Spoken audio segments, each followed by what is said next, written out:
Hello, everyone. Thanks for tuning in. Once again, you're listening to World Combat Sports. What's good? It's Sunday. And for some of y'all, the churches are open in the parking lot or however you want to get it. Hopefully you got your daily praise, gave your testimony, and basically repented all your sins from the weekend. You know what I'm saying? Those of you that went to the club and got a little bit inebriated. You know what I'm saying? You had a little fun. And those of you that enjoyed your week and it was perfect and you was able to watch the fights that went down, I absolutely put the results of the main cards in the description of my YouTube. For those of you that's tuning in on this Sunday, you know what it is. Hit that like button when you jump in. Those of you that support World Combat Sports, I appreciate it. You want to donate to the channel, you can. It's all good. But in the details section of YouTube, I have placed the results. And, where should I start? I got to definitely keep Erickson Lubin for last. Okay? So, what we're going to say, we're going to start off with the top rank card. Shout out to Jahi Tucker. He defeated Deandre Anderson, TKO via round one. Had to give a shout out to Jackal Fitness, AWD, over there doing their thing. And, this guy,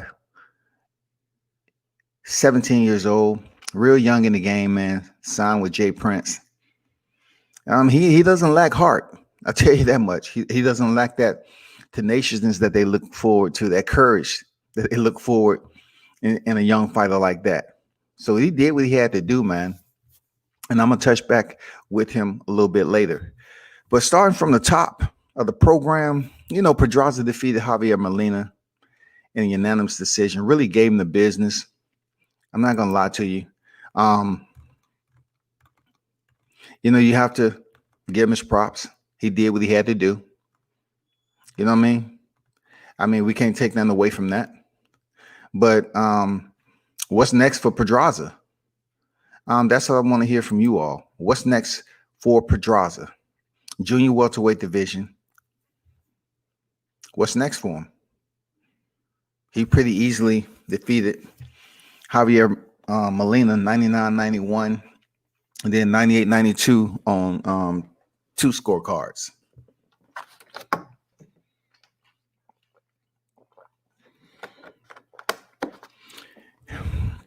Ajagba defeated Jonnie Rice. And if you see the 98-92, it's times two. So on two scorecards for Ajagba versus Rice, it's 98-92. And, he ended up going to a decision. And what does it say, man? I don't know what it says. Just like I always been saying about Ajagba. He has work to do. He took his time. And even though he went to the decision, it's good for him to get the rounds in and get the experience. And if he was trying to basically, work on his skill set that he's been polishing up in the gym, so be it. A decision isn't bad. Okay, a decision isn't bad, especially if trying to be a knockout artist and appeasing everybody has not worked handedly for you. So you need to go in there and be smart about it and make sure that you get the victory. A lot of people like myself will say, well, I think Jonnie Rice was a bit more easier opponent. He could have finished potentially, but we don't know what Ajagba was trying to work on in that fight. He's trying to become a more well-rounded boxer instead of going in here trying to knock cats out and putting himself in a predicament where it can make him look worse. So he earned the 10-round decision over Jonnie Rice. So good on Ajagba. He moves forward and, newly signed with Top Rank. So salute to him. Robeisy Ramírez defeated Félix Caraballo, UD, in an 8-round featherweight bout. Leo Ruiz defeated Rodrigo Solis, UD6, in the middleweight division. Christian Montano defeated Ryan Adams, unanimous decision in a 6-round affair. Montano looked pretty good, man. I like this cat. He he has pretty decent boxing.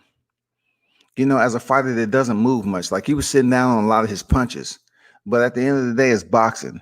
Um, Ryan Adams wasn't the type of opponent to make him pay too much.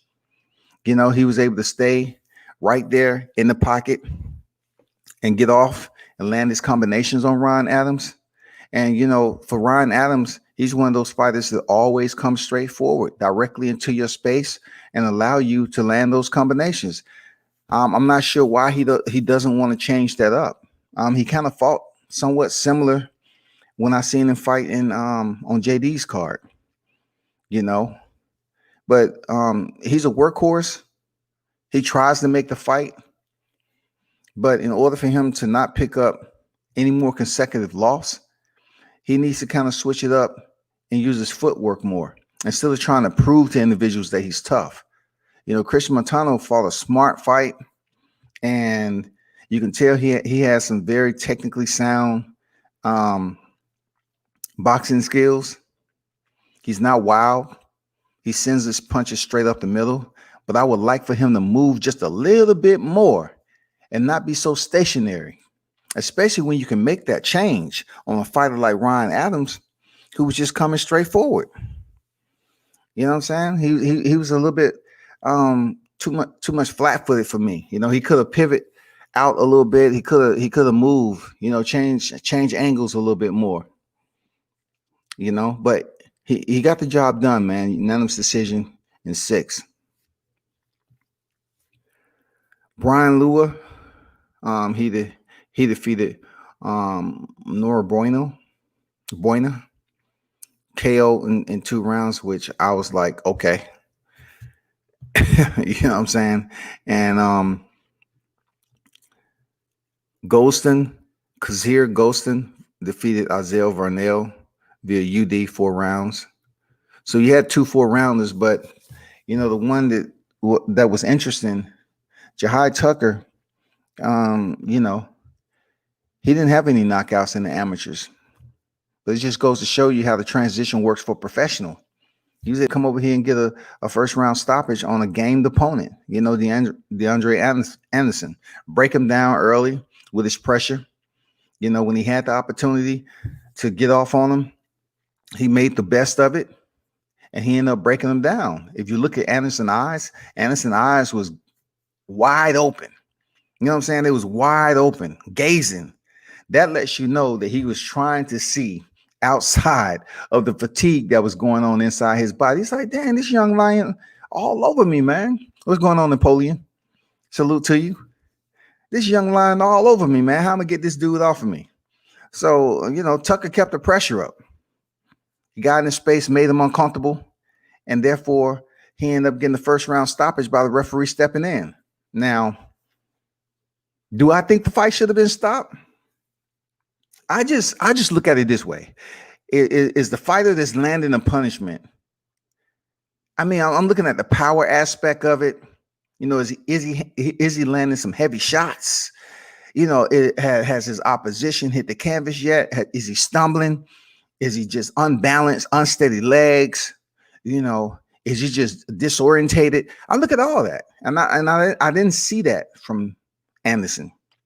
So I would have liked the referee to allow the fight to proceed. And, if Deandre Anderson was to get stopped via KO, allow it to happen, naturally, instead of jumping in for a fighter who was on the front end of, 45 punches. Whether all of them landed or not, I'm not sure, but I'm just saying he was still on his feet. He was still capable of defending himself. That's my only point.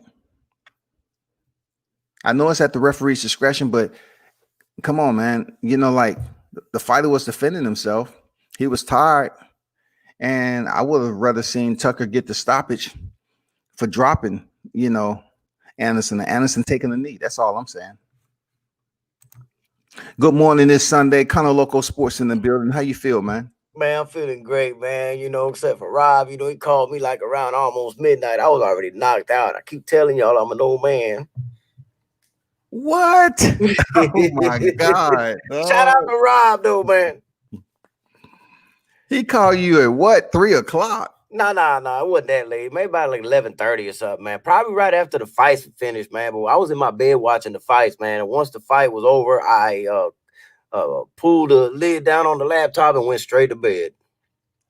I hear that, man. See, that's just something, the older cats wouldn't do unless, I you knew I was calling, you know what I'm saying? Unless I say, hey man, come on, I'm gonna hit you up like 12 o'clock so we can discuss the fights. But that's only if you had already made it a point to say, hey man, hit me up so we can talk about the post fight. It ain't gonna happen. You know what I'm saying? He's good. It's all love, man. It's all What's love. going on, Rob? What's good, Rob, in the building? Man. It's all love, man. So, I know you're talking about the UFC. I honestly, to be honest, I'll be completely fair. I don't know anything about UFC. I have never watched. We can talk about boxing while you're on, bro. We can talk about this boxing while you're on, man. You know what I'm saying? I want to, what fight you want to start off with when it comes to the boxing main events, man?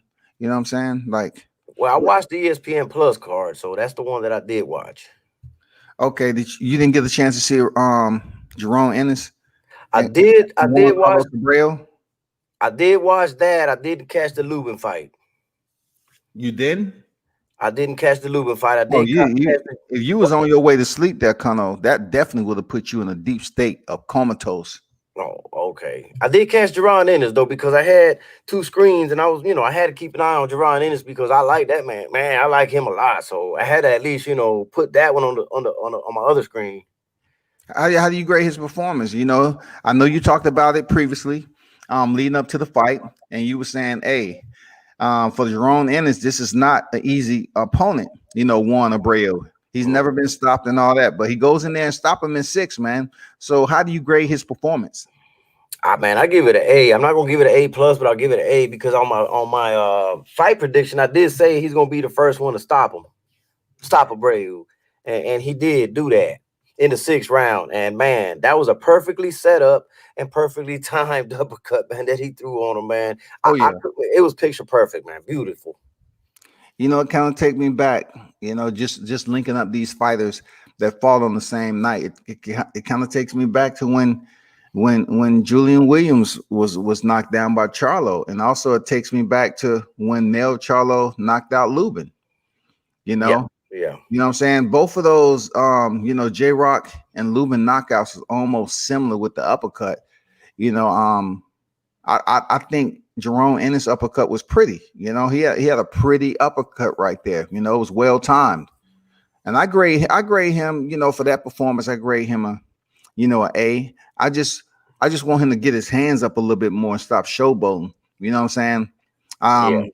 I know he's trying to be a little bit more entertaining for the boxing fans, but when he increases competition to like a Virgil Ortiz or Yardenas Ugas, he's gonna have to stay a little bit more disciplined in that, in my opinion. I think he beats both of them, though, by the way. But yeah, you are right. I think he needs to keep his hands up, man. It's like I was telling somebody actually commented on my pre-fight prediction, like, oh, he needs to fight somebody in the top 15. I was like, you must have not listened to the video when I said nobody is giving Jerron Ennis a fight. They don't want to fight this man. I mean, it ain't that he doesn't want to fight the top level. They're not wanting to step in the ring with him. I don't know if you heard, I think he's still in a lawsuit with Chris Menendorf, so I hope he get that taken care of, because from my understanding, Menendorf is basically mitigating who he steps in the ring with. You know what I'm saying? So that's why you haven't seen him in on a regularity. I had to do a little bit more research on. I was like, I was curious, and then I did find out that previously, Menendorf was representing him, and then Team Ennis wanted to move away from that. And when you have that binding contract, it's not as easy. You know what I'm saying? It's not as easy just to separate yourself from a binding contract. So this is the same guy who is linked in with Terrence Bud Crawford too, Kano. He gets a percentage of Bud Crawford's purses, as well as the same thing that's going on with Ennis. And Ennis originally allowed Menendorf to represent him by the way Crawford was being moved. Mm-hmm. So that's what drew him in. Victory Boxing Promotions. We're talking about a matchmaker turned promoter. And yeah, that's where they at right now. That's why you haven't seen Ennis, fighting on a regular basis, man. Yeah. His fights has to be approved by Chris Menendorf. Yeah. And listen, I hate it when they put 2 fight cards in the same time, man. Where listen, man, I had to by obligation, I had to watch the ESPN cards, but I did have the other screen open, man. I just, by the time that Pedraza was fighting, I had to focus on that fight, man. I couldn't turn over to the Lubin one. I had it on, I just couldn't. I just couldn't put my eyes on it. You know what I mean? Yeah. So what you thought about that Jose Pedraza fight? He handily defeated Javier Molina. What's next for Jose Pedraza? I think he actually, man, put his self back in the mix, man, for a title, maybe a title shot, or maybe one more fight to get into a title contention. Now, the thing with Jose Pedraza, he was never comfortable at 130 or 135. This is more of a comfortable weight for him. Yeah. And I noticed, like, from the last fight he had before this one, I said, man, he looks comfortable at that weight, man. He looked like he learned a lot from the Lomachenko fight, too, because he was starting to use angles and going from southpaw to orthodox and confusing Molina. And those are things that I love about him, and I think he could do well. The only issue is he's at 140 pounds. Correct. Because you got Jose Ramírez. You got Josh Taylor. I'm gonna name some Puerto Ricans that I know that I think are better than him as well, man. You got Subriel Matias, which is Brownie. You got Luis Feliciano, signed by Golden Boy, that I think beats him. Let me see. You got Kent Cruz, who's my best friend. He's being traded by Ronnie Shields right now in Houston. You got Danielito Zorrilla, and I'm sure there's more 140 pounders out there that I haven't mentioned, but that is just rut road right there on 140, in my opinion, for what I know. The ones I know, anyway. He might have felt that was a step he had to take due to him, getting a little older and cutting weight, man. Well, no, definitely. He looks way better, man, and it's gonna be. Look, he could be. Maybe he has a possibility at beating half of them names that I mentioned, or maybe even at least giving them a good fight where to be a split decision type of fight or something like that. But the thing with Jose Pedraza, and this is, I don't know if you've noticed this or not, man, the one downfall he's got is he's got no power. So when he faces these animals, he's not going to be able to keep them off of him. And that's where I see he's not going to be. Look, if he wins a championship, he's not going to hold it long. I'll put it like that. I think that's his whole point. He believes once the belts fragment between Ramírez and Taylor, he might be able to slip in there and get a belt by all means necessary and add a division to his resume. Definitely, man, and there's nothing wrong with that, man. Because listen, man, you go out here, and this is a career for him, So I'm not cruising him for it at all. I'm just saying he better hurry up and do it before these other dogs come up. Because these other dogs are barking. We got some dogs all the way up there. You know what I'm saying? And it won't be nothing bad against him, man. Because, I mean, look, the dude ain't scared to fight nobody. He's already fought Lomachenko and Tank Davis, both, So it's not like he got knocked out by Tank, though, in the 7th, I think. Oh, he definitely did, man. But Tank is something special, man, when it comes to power, man. I don't listen, man. I know a lot of people say, oh, why did Gamboa last all the way to the 12, man? Look, I have no idea how he took them punches. I really don't, because Tank does hit hard. Yeah. I mean, I was at the fight, and I just think it might have dealt with the fatigue factor early on when he was hurt. I was there, man. Gamboa did take some shots, but not to get off subject or whatever. That's something we'll have to see, man, because we know for a fact Vasily Lomachenko is not moving up to 40. We know that for a fact anytime soon. If he decides it's going to be, a little bit later in his career after everybody has moved on, where he can slip in there and get potentially a 4th division. You know what I'm saying? You know how it goes. Yeah. F.A. Ajagba, man, he went the distance with Jonnie Rice.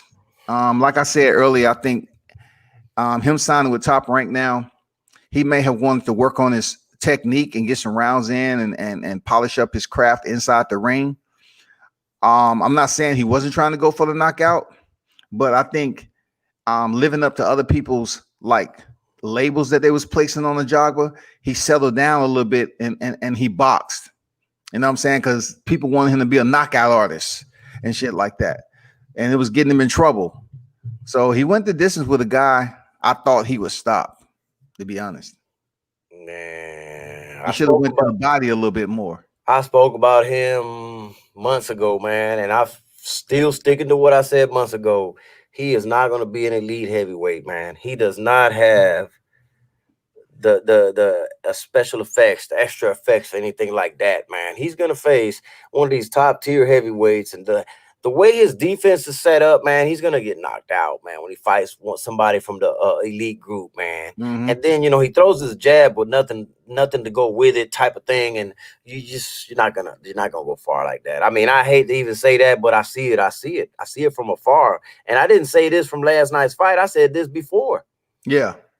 I mean, I agree with you on that. I totally agree, man. When he was dropped by a C-level fighter, it's just, his lack of ring IQ. I wouldn't say his complacency, but his inexperience, a bit novice in a lot of areas. Mm-hmm. So he's gonna have to continue to fight opponents that match up real nice with him, but not too dangerous.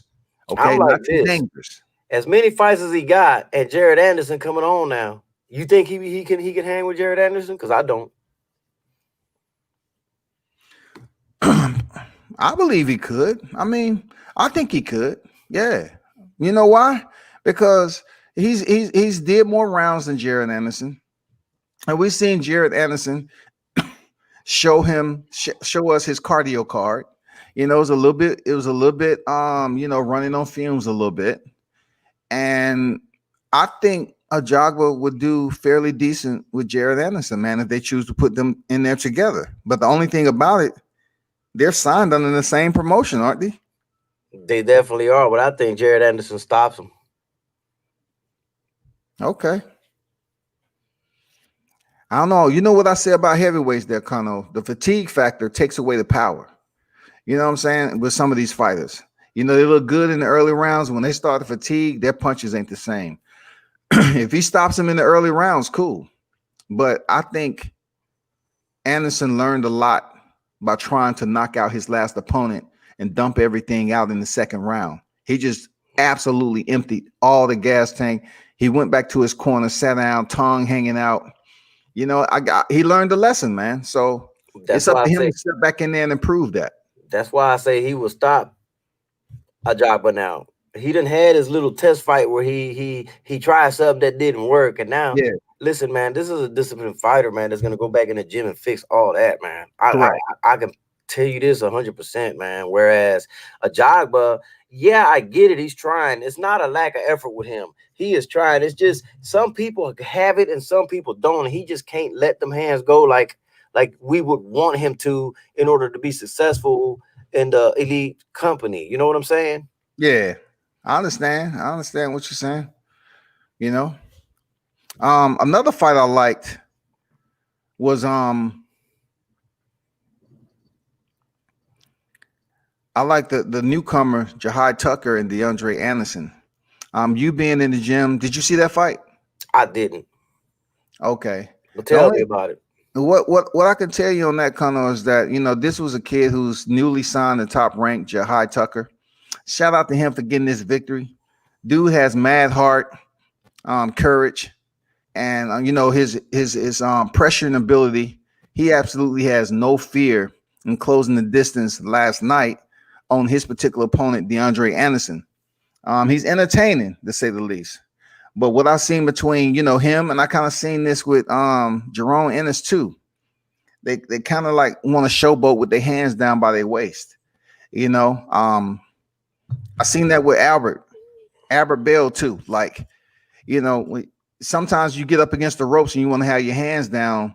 The right counterpuncher or the right boxer that can box you on the inside may be able to touch you on the chin the right way if they can stop your movement. You know what I'm saying? And that's what I've seen from this kid. It was his first fight. He's 1-0 right now with one knockout. but I would rather him keep his hands up just a little bit so he won't get caught with that punch he doesn't see. Right. I don't But know. he has promise though, man. He was entertaining yesterday. He got the first round stoppage. The referee stepped in and waved it off. You know, tell me this, man.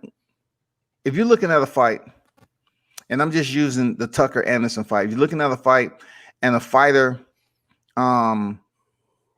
it doesn't seem like he's landing extremely punishing shots, but he's landing. Would you factor in the fact that he's landing shots or how detrimental his shots is on the opponent to say, okay, the referee should stop the fight? Because I looked at it like I didn't think his punches was hurting Deandre Anderson more so than Anderson being fatigued. Well, see, that's the thing. You just said something real big there at the end, fatigue. That's also something that the referee is going to factor in. He's like, okay, look, he's getting hit. He's not getting touched like with the power that he was before, but this ain't going to lead up to nothing good. Let me save this fighter and save him for another day. Okay. I didn't watch it, but so I'm just speculating according to the way you broke it down to me. I don't know if he was throwing back or anything like that. Give me the whole thing. He was you know, he was trying to return, you know, he's trying to counter some shots, but he was still moving, you know, a little bit side to side lateral movement, right? But Tucker was on his ass. You know what I'm saying? He was landing 4 to 5 shots. I'm not sure all of them landed flush, but a lot of them did. But like I said before, Anderson wasn't wobbled. He wasn't dropped, you know, any of that. And the only thing I'm saying is, if he's attempting to fight back and he's throwing back by rule, or at least in boxing, you're not supposed to stop that. Yeah, it was a first round too. So I would have just liked the referee to allow the fight to continue just so we can see, you know, Jahi Tucker work a little bit more, because it's good to go get the first round stoppage, you know, but I thought the referee stepped in. He was Jahi Tucker was in his space. He was letting his hands go, but I didn't see any wobbling. You know, I didn't see no unsteady legs and noodle legs, as they call it. I didn't see him, you know, getting ready to drop. He was still able to defend himself, but you know how it is, man. I wouldn't have stopped it now. I wouldn't have stopped it now if it had been, you know, that he was getting hit by not as hard shots and he wasn't returning, then yes. Yeah. But if he was trying to throw back, then I wouldn't have did that. And Rob, come on, you need to come on in here, man. What are you doing? Talking about you hanging around now? Come on, join the panel. Rob want to talk strictly about mixed martial arts. I understand that. I will step to the side. He comes in. So you didn't look at none of the Showtime cards. Nah, just what about Robeisy Ramírez and Félix Caraballo, bro? Man, let me tell you. Oh my gosh, I'm good. Now you get me started on something that I'm gonna bash Caraballo for, man. That's the type of fighter, man, that after a fight like that, I would kick out of my gym and tell him never to step foot in my gym again. Wow. Okay. You didn't think he put forth the effort. You know, he didn't live up to his capabilities, huh? No. I listen, man, and I was getting mad because when I put a video, the post-fight reaction on there, people was like, oh, maybe he didn't train this or that. No. Let me tell you something. I know every damn trainer and boxer and the people that spar with him and everything. This son of a gun trained completely, man. He just went in there and laid an egg. He went in there, and when he was in the inside, which is what he had to do, the game plan was to get inside. Why is he not letting his hands go once he is inside? Correct. Why are you not letting your hands go? The man needs to retire. Damn. I know you're gonna have some strict critique on that, man, because I felt Caraballo could have did more too on the inside. Seriously, I just felt he could have did that, and I didn't know why. I just don't know what was going on with him. Did he eat one of those bubble one of those sandwiches they have inside the bubble? You know, just like Jerry Forrest was doing before the fight. He was eating a roast beef sandwich. Listen. I don't know if Félix Caraballo wasn't. I don't know, man. I can't make any excuses for him, but I seen him perform a lot better than that. Man, listen, man, there is no excuse. And when people question me, when they say, how do I know? I know this guy went through a full training camp. I know the people he sparred with. I know the whole breakdown. This son of a bitch went in there and laid an egg. He needs to retire. I hate to say it like that, but I have to be truthful about it. And I have to be fair about it across the board. Had this been any other fighter, I would have said the same thing. Yeah. And I got them to say the same thing about him. And I love him to death. Don't get me wrong, man. And it sounds harsh, but it's the honest truth, man. Somebody like that, we kick out of the gym and tell them not to step foot back in the ring. You get inside, which was the game plan, and do not let your hands go. Why are you not letting your hands go? What are you scared of? Robeisy wasn't even throwing. Y'all was leaning with your heads to put together, and neither one of you threw a punch for a while. And a lot of spots, man. Why are you not throwing a punch? Solid analysis, man. Solid point, man. Real talk. I agree, man. Solid shit right there. What about Leo Ruiz and Rodrigo Solis? I missed that one. It was a decision. You know, it was a pretty good fight. You know, he won a decision, 6-rounder, middleweight division. Oh, okay. It was pretty good. You know, Christian Montano defeated Ryan Adams. I had the opportunity to see Ryan Adams fight on JD's card in Alabama, and this guy has the height, the reach, and everything to be a complete fighter, man. He has the heart, he has the drive, determination to want to go in there and light the fire. But he's one-dimensional a little bit. Like when I saw him fight in Alabama, his corner, one of his trainers kept telling him, Go, Ryan. Get him, Ryan. Get him, Ryan. And see, Ryan was going for the get back, but he was going straight in and he was being hit with a mean right hook. Oh my God. He was just being countered, death by count, 1,000 hooks, man. And he was taking him on the chin for a moment. And then as the fight went on, man, he started dropping. He started getting knocked down. But last night, I thought he had improved a little bit more by being patient, but yet he was still okay. Just because you're being patient doesn't mean you're not doing the same, you're not following the same path. He was being more patient this time, still the rushing in, but yet he was absolutely following the same ruler. He was going directly inside, and he allowed Montano just to counter him at will sometime. I mean, I don't know why that guy's mindset is like that. I don't know. I don't know why he won't change it up and use his footwork. He just walks right in the front door, whatever's waiting there. If it's a 12 gauge, 20 gauge, pop, pop, pop, pop, pop, you're going to be sure to hit Ryan Adams with it. Definitely, man. And hey, let me go back to Robeisy Romero. I think he's a hype job. Okay. I think he's a hype. Why you say that? I mean, come on, man. Look at the fight, man. You don't think he could have took out Caraballo if he would have?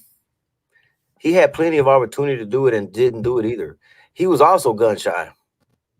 Yeah, but I'm saying, like, I'm just curious to why both of these fighters didn't maximize their potential. If Robeisy could have took out Caraballo, why didn't he? Are they boys? I mean, I'm not sure. Like, they're not to that elite level. This is what I'm trying to say. Oh, okay. So do you think honestly right now? Okay, Robeisy Romero beat Shakur Stevenson in the Olympics. Do you honestly think he's got a chance against Stevenson right now? Right now? No, hell no. Not with the way he looked. No. That's my point. He's a hype train right now that's gonna get derailed eventually here soon once the competition really steps up. Well, with amateur, the growth is, the growth is different. The growth is different, man. So I get what you're saying, though, bro. Seriously, I get what you're saying on that. I mean, he already took a loss in his debut. He took a loss. I mean, yeah, he avenged the loss, but this is my point, man. He's susceptible to a lot of this, man, coming up. And the guy that he lost to really wasn't even that experienced himself. Yeah. You think it might be his camp or him as a fighter? Listen, man, I just think, man, that look, man, with the exception of Lomachenko, which is the only person I've known to have that long of a damn amateur career and do great in the pros, That's the only exception I see. I don't really like people going into the amateurs so long because they get used to this little point system where they're not throwing to the body a lot and they're not setting up the fight, because you got to remember, man, even though if you go to the body, they're supposed to count them shots, man, but 9 times out of 10 in amateurs, they don't even, count those as points for them, man. And that's why you see a lot of amateurs headhunting all the time, and they'll go in there and rush. And remember, these are 3-minute rounds. I mean, three rounds only, and all they're gonna do is just try to score as many points as possible. And then the longer you do that in the amateurs, like let's say you're like 3 or 4 years in the amateurs, the more your mindset starts thinking like that. So when you go pro and you get 4-rounders and then up to 6-rounders and 10-rounders, where a fighter actually can break down somebody and start boxing and hit the body and use everything and set up another guy, you see, they're not ready to do that. They have a hard time adjusting to that and switching to that. They're still on this mind frame. Have you seen a lot of these new fighters that come out, man, that had long, extensive amateur careers, and you watch them, you're like, why are they not hitting, going to the body? Why are they headhunting? That is the reason why. They're programmed. Okay. They haven't really broke away from that Olympic style format. So correct. You do have your exceptions. Let me tell you something, man. This is why you see a lot of folks, man, that you'll be like, man, this dude didn't have a great amateur record, man, but now they're a world champion. You know why? Because they were trained to fight a pro style, and they didn't care about them point systems. They just wanted to get some work in. I hear that, man. I hear that. You see, because Connor, when you look at it, a lot of people that they say didn't fight the Olympic style in the Olympics and didn't earn the silver or gold medal, they end up, coming over to the professional ranks and doing fairly well early. You know what I'm saying? Because they really never settled in to that Olympic style point, that point system, just throwing a whole lot of punches and trying to win on points. They had more professional style where they was actually trying to box and sit down on their punches and not stay in the pocket so long and just land a whole lot of punches. I'll give you an example. We got a Puerto Rican champion right now in 108 pounds, Wilfredo Mendez. He's a champion right now, currently holding the title. This dude he sucked. His record sucked in the amateurs. You know why? Because he was fighting a pro style. And see, he was trying to develop himself for the pros. He didn't care about no medal. He didn't care about that record.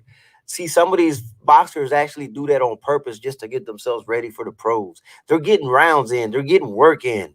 They're learning the craft of a pro. So that's something you would recommend if you had an amateur fight under your tutelage. I definitely would. Definitely. Look, man, the amateurs, it is what it is, man.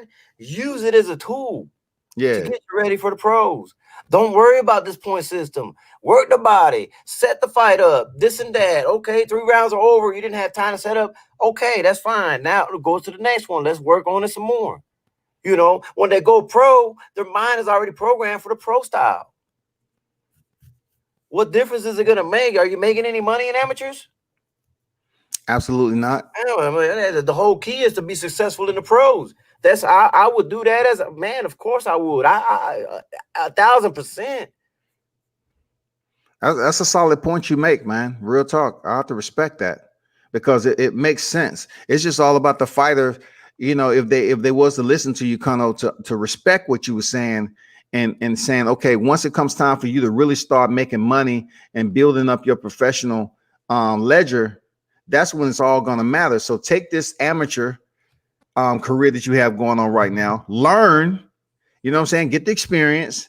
And then when we feel it's time for you to turn professional, which in my thought process, I'm looking at it like it's a plus and minus to that. What you said, you have to really know your fighter. If they are losing, how are they losing? You know what I'm saying? And then if you're saying, okay, get the training in the amateurs, make sure you fight I would rather you fight the professional styles to properly prepare you for the professionals. But then again, how do you know to turn them professional if they're taking losses? If would you have to know that fighter? Enough to know that, okay, I understand why he's losing. He's not fighting the Olympic format. He's not throwing a volume of punches all the time and so forth. Or he's just going out there and he's fighting a bad style. Well, you're gonna know it, man. I'm gonna give you an example. Do you think Mayweather got robbed for the gold medal? Because I do. Absolutely, I did. Yeah. So see, this is my point, man. You think his father wasn't working on him on the pro style? I'm not saying you're not going to be successful in the amateurs. Some of them adapt and learn the pro style and still become successful in the amateurs, but not all of them do. Mayweather was an exception. He was fighting the pro style coming up. Yeah. Which was successful, but then he got robbed for that medal. But Shakur Stevenson, I thought he's another one that fought a pro style. So not all of them are gonna have horrible records, But you said a good point. It depends on how they're losing. If you're bringing somebody up in the amateurs, are they getting embarrassed? You know what I'm saying? Are they getting outclassed?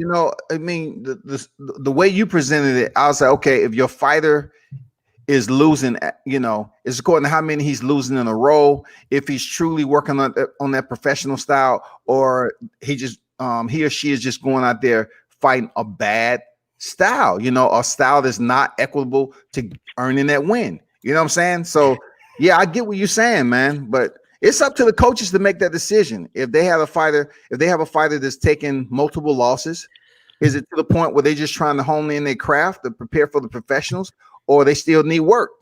Yeah, but you gotta know, you just gotta be around boxing enough to know what it is you're seeing, because some of them just not made for the made to be a pro, man. Some people are not made for it. As I come through, I just want to say to the panel, God bless. It's a Sunday evening, another day, another life. En el nombre del Padre, del Hijo, y Espíritu Santo. God bless everybody. Not only that, to people on the chat, salute for all you people over there. Absolutely, world. I know what you're saying. I'm gonna go right off what you're saying, but world, what did I say? What was gonna happen? With who again? Who are we talking about again? With Colby Covington versus Tyron Woodley. Oh, you say he was going to get the stoppage. I said that he was going to get the stoppage because Tyron Woodley, within aspects of understanding of consciousness, within the individuality of the things that I think about, of how I look at fighters, it's not really about looking at the fighter themselves. It's not only just them physically and their performances, but their mindset. Where is their mind at? Where is their mind at? I empathically project myself into their shoes, and it's like I knew that Tyron Woodley, I just know that he's not going to be there, and Colby Covington is no slouch. He's that white boy is a dog. That guy is a beast. He's strong. He's ready to fight. Listen, Colby Covington is going to get the gold. How is he going to get it? What direction is it going to go? But he's going to be champion one day. Colby Covington is an animal. When he goes in there, his ring IQ is completely crazy. And not only that, as crazy as he projects himself to be, so it kind of throws off how a fighter is going to look at him like, man, it's like you don't really focus on what's going on with Colby Covington, but he likes to throw out in the psyche. Colby Covington's IQ itself, it's really something special. I can't wait to see where he goes from here. I'm very excited to see if they make that George Masvidal versus Colby Covington. Oh my God! Hold up for a second, Rob. I got to break. Hey, Sammy, Simplify, man. Salute to you. Skate, KS Skates, salute to you for stopping through. He said Kobe 2.0 is scary. He's winning the title, and he's going to dominate. I got to say this too. The caveat of what you said there, Rob. I also mentioned that Kobe would go in for the takedown earlier, in early rounds, because he's just that dude. He just knew that he was going to test Tyron Woodley early, and he did. And he got in on his hips, and he was able to get the takedown. And Tyron was just like looking, oh my God, man, Kobe took it to him. I mean, he really took it to him. And I agree with you. I like Kobe's fighting style. Anybody who tune in to mixed martial arts and don't think Kobe has one of the best all-around fighting styles in the game, I'm talking about technically, technically all around fighting styles, you're temporary. You don't watch the sport enough. I absolutely agree with that. Colby Covington is something special, and exactly how he I won't say he dismantled Tyron Woodley, but he convincingly beat him very, very easy. And it's now Woodley has a lot of things to think about. I mean, he's a gatekeeper now. He's just been downgraded from 5th rank. He gets downgraded to like a 10th rank. Now he's basically if you want to break that top 10 rank, I think Tyron Woodley is great to pair up against the upcomers. And Cano, where did you go, Cano? Cano, I was going to talk to you for a second.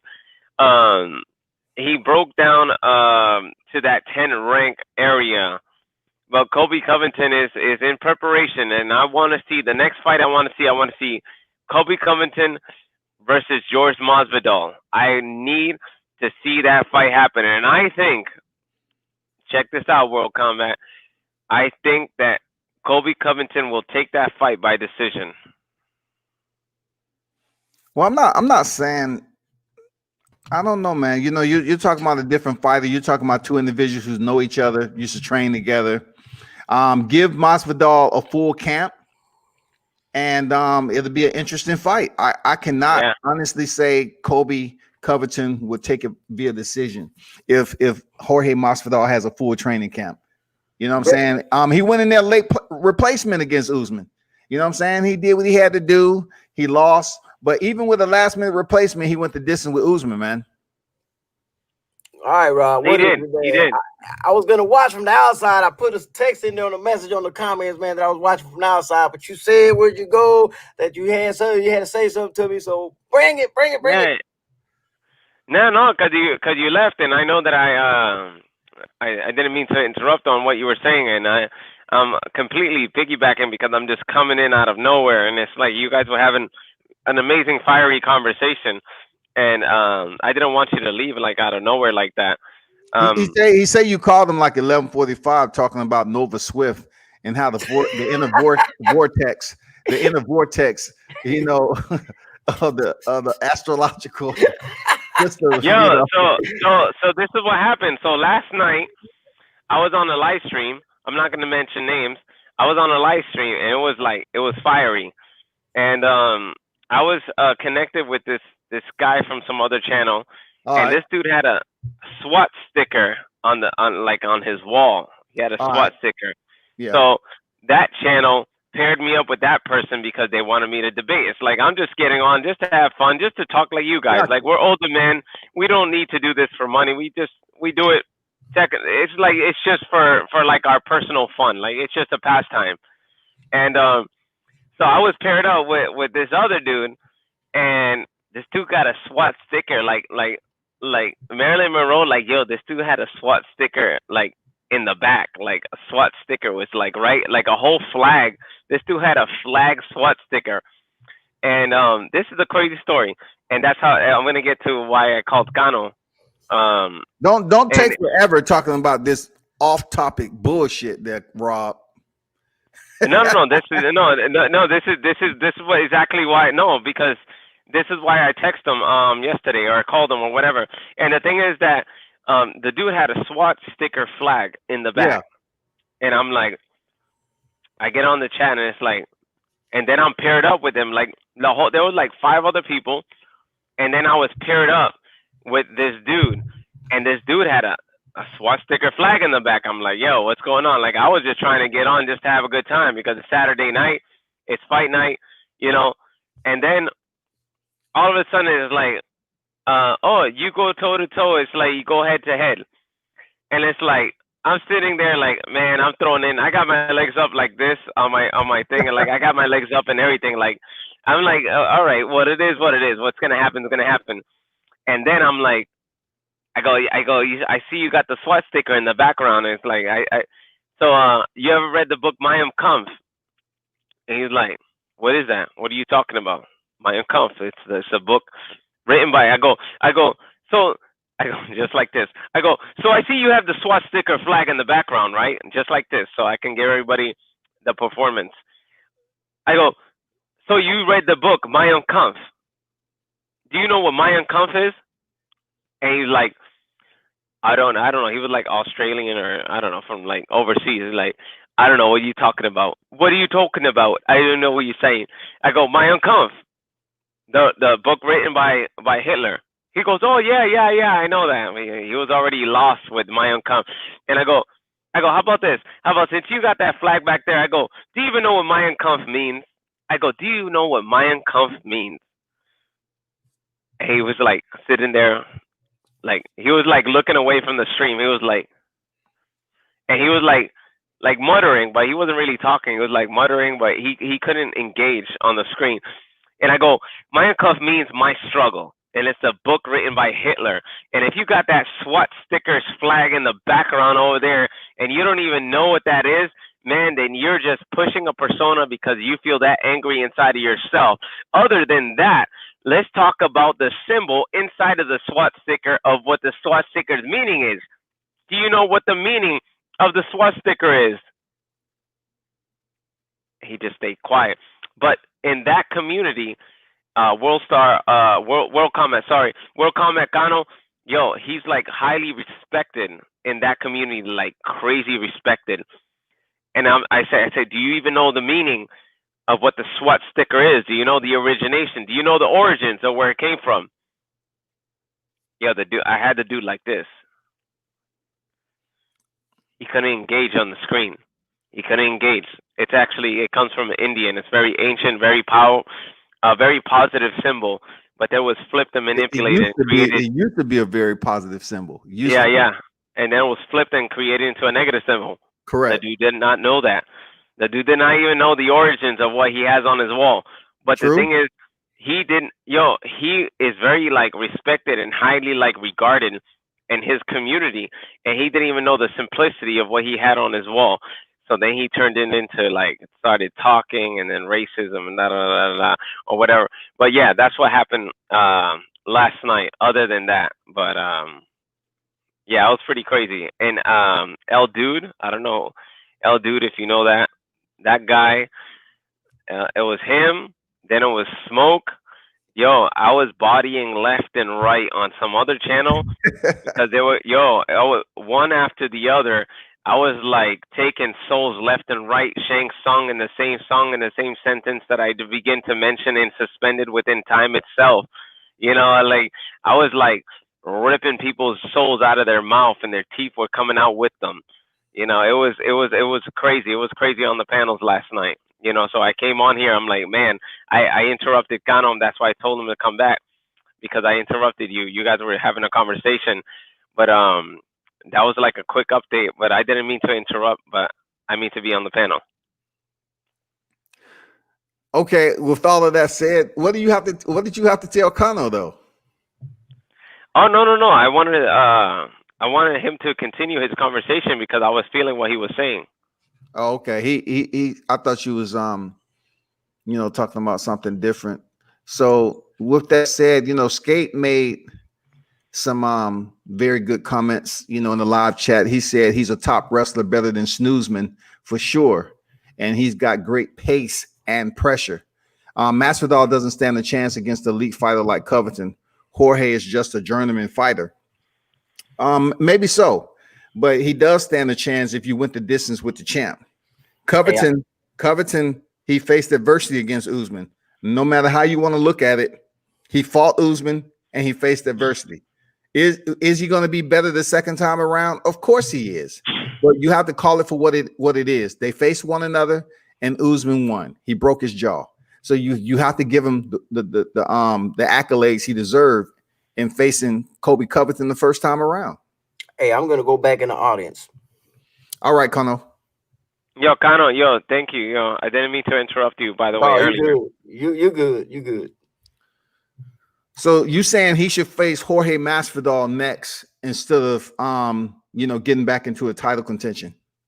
Yeah, that's like unfinished business. I think that so you don't think he should face Usman and the winner of Usman Burns?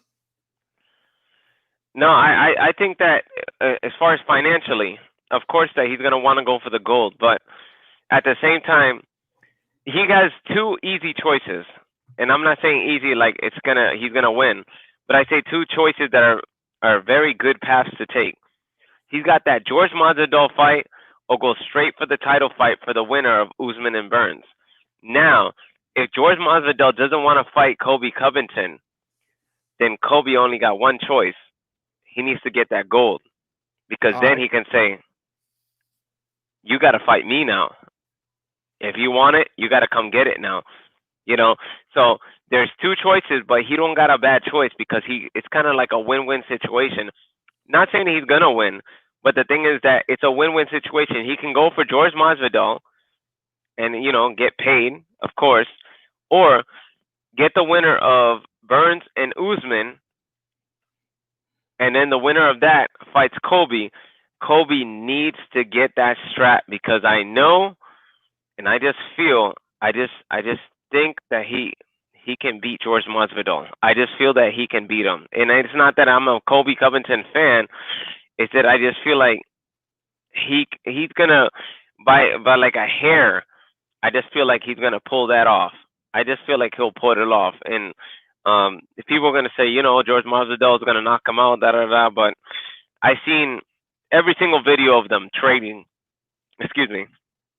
I seen every single video of them training. Man, if there was a teeter totter, if there was one weight on the other.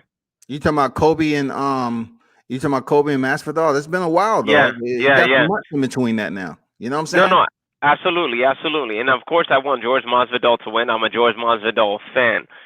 How do y'all say that? How do y'all say that? Y'all be for one fighter, but yet the fighter that you saying that he'll beat, you say, "Oh, hey, I'm a Masvidal fan, but I feel that Kobe's gonna win."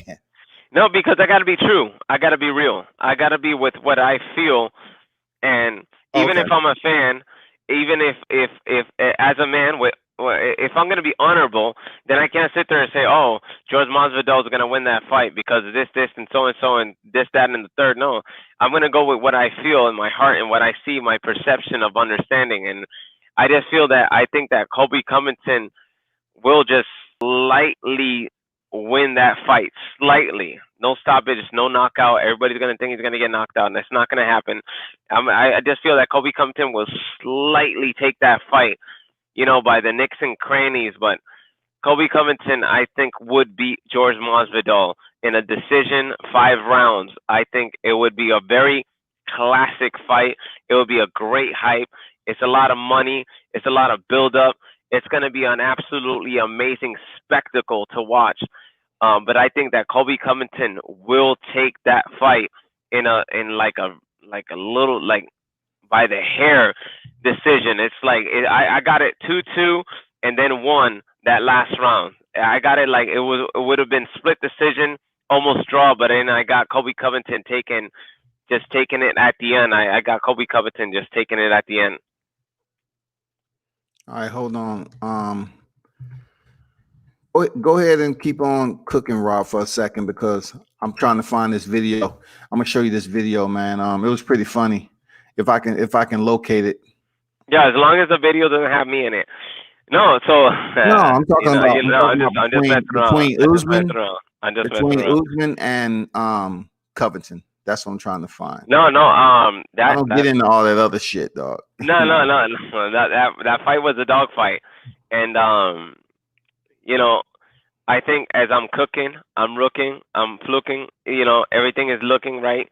The thing is that in that fight, was it stopped prematurely? I can't say yes. I can't say no.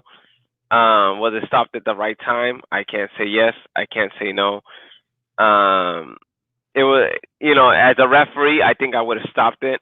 When the referee stopped it, I think it was the right decision. If I was in the moment, looking at the fight after, I would say, man, you should have just gave him more time. But in the moment, I think that the referee did the right decision, and that was a complete dogfight, stand up. It was just straight stand and bang. It was fist to cuffs. It's exactly what a man wants. We want to see people go toe to toe, no hugging, no takedowns, no nothing. We want to see them go toe to toe, fisticuffs, and that's what was going on in that fight. Kamaru Usman versus Colby Covington Part 2. That will happen. I got Usman beating Burns, and I think by third round, I don't think that's going to be much of a challenge for him. But Kamaru Usman versus Colby Covington 2, that's going to happen. And I got Colby Covington pulling that one off by decision in the next fight. On the degree that I know that Usman is going to beat Burns. Okay. All right, check this out. I'm about to share screen right quick, and I'm gonna get your thoughts, man, on what you think about this, man. Hey, it only blends in. Hey, shout out to Allende Brown, man. Salute to you for stopping through there, Allende. I'm trying to wait for it to come up, but a lot of people need to jump out their feelings when it comes to just straight up, giving your opinion, giving your assessment on the sport itself, combat sports. You can't look at Colby supporting the president and saying, I don't like him for that. No, that's in my case, that's not media, when it comes down to it.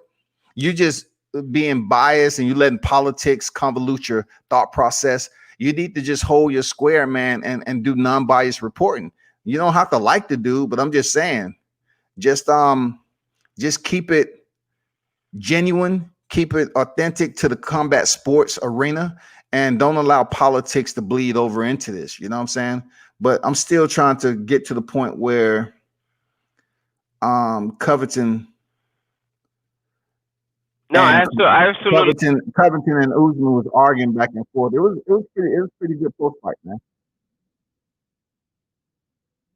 Go ahead, Rob.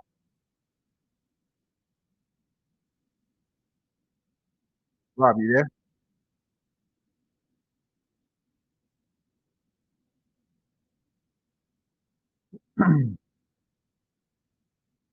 Stacey said Usman is waiting for the smoke signal from his tribe.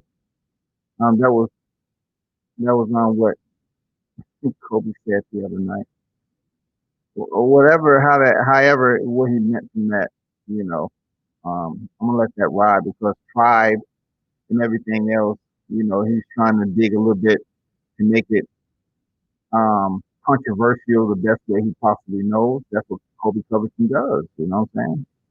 Hold on for a second.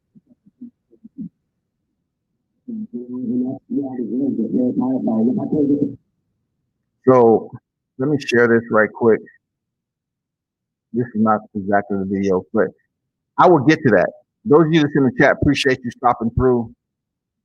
Kobe Covington is a better fighter when it comes to the big league. Jorge should have stuck to fighting McGregor rather. So this is my take on Kobe Covington. His fighting style, you have to admire. You have to admire his fighting style, period. You have to admire the fact that he is skilled and he's more than capable of fighting on the elite level. Now, this is the welterweight division. So therefore, the champion right now, Kamaru Usman, has his bragging rights, by breaking Kobe's jaw and, ending the fight the way he did. He has bragging rights, period, no matter how you look at it. So, of course, whatever fighter takes a loss like that, he's going to return with a whole different mentality. Of course, he's going to build it up and talk his shit and say, you know what, the next time around. But if you go in there and beat Kamaru Usman, who's already the champion, you're really 1-1. It's a rubber match. So really, do you have bragging rights? Because when it came down to it the first time, the negative energy and beef that you all had between one another was nothing less than what it is now. Period. Kamaru Usman proved that he can go in there and get the job done against Colby Covington. You all need to absolutely understand that process because he got the shit done. He got it done. They disliked each other. It was contentious. It had a lot of animus in between that, man, maliciousness, verbal sparring. You have to accept the fact that nothing's changed between these two. But when it was time to step in there, everybody's like, oh, shit, Covington stepping in there with Usman. Usman won. You have to give him a salute. He won. Hey, Rob, I don't know where you went, man, but whenever you get back, man, let me know. Usman won the fight, man. It was a championship fight at that. He won. So, coming full circle to face Tyron Woodley, a common opponent. Okay, Usman, in my opinion, he dominated Woodley in a different fashion than the way Colby did yesterday. I don't think Tyron Woodley had a rib injury. If you listen to my live, it kind of gave me that vibe, that Rumble Johnson vibe when he was in there with DC, and really felt that he was in a real bad predicament. He wasn't going to win the fight. So, and I'm not just making this shit up. His corner, Rumble Johnson's corner, was telling him, "Don't you quit, don't you quit, don't you quit." And I just felt like Woodley may have surrendered, for a better word, instead of using the Q, to quit. He may have surrendered. You know what I'm saying? All of a sudden, something wrong with his ribs, and he gets stopped. So who has the bragging rights on Tyron Woodley? I would say Colby Covington, slightly. But both of these fighters defeated Tyron Woodley. Period. Both of them. Who did it better? The stoppage is always better than decision. Okay? But when Usman stepped in there with Woodley, it was for the title, and he got the shit done. Usman still has the bragging rights, and believe me, I haven't been a Usman fan. I think he's one of the, he's getting better.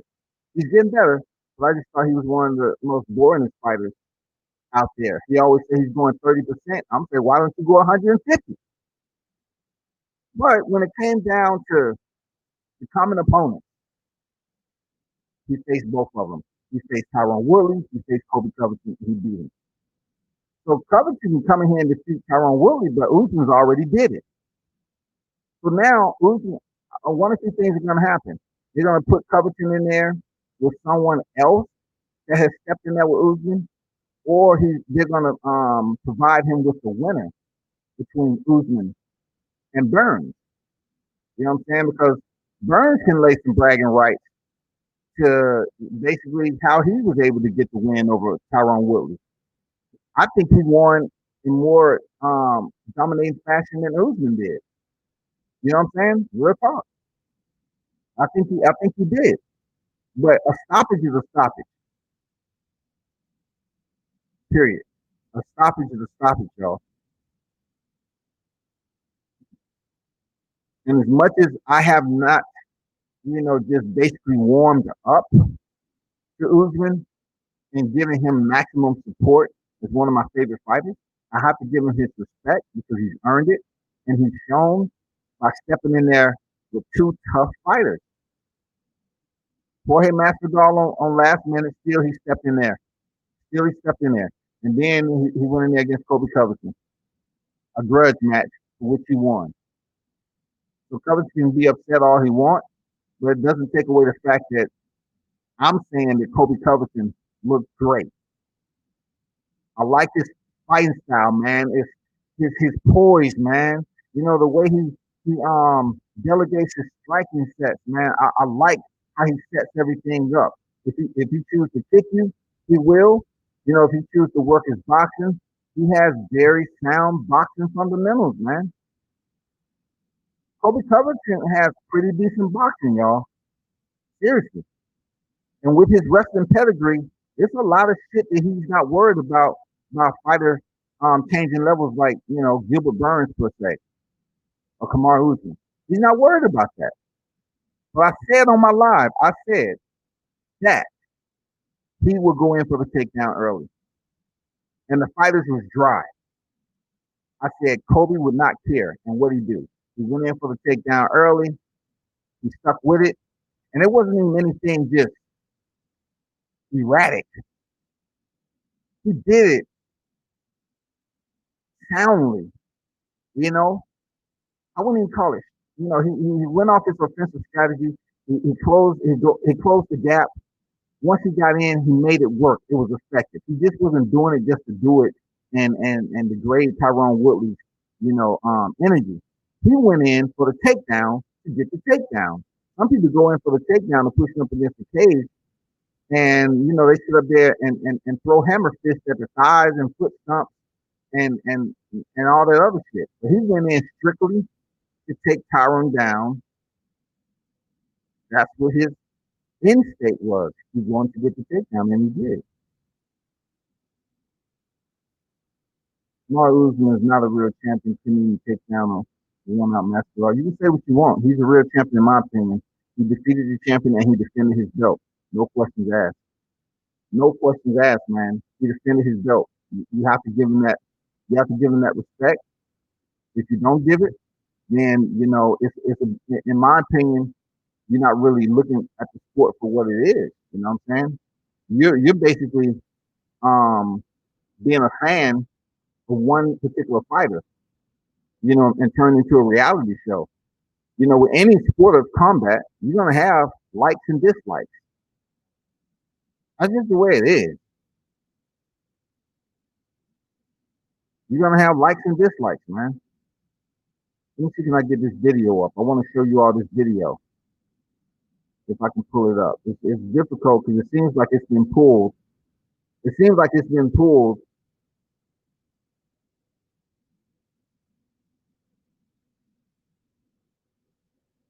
It seems like the tweet has been removed. God damn it.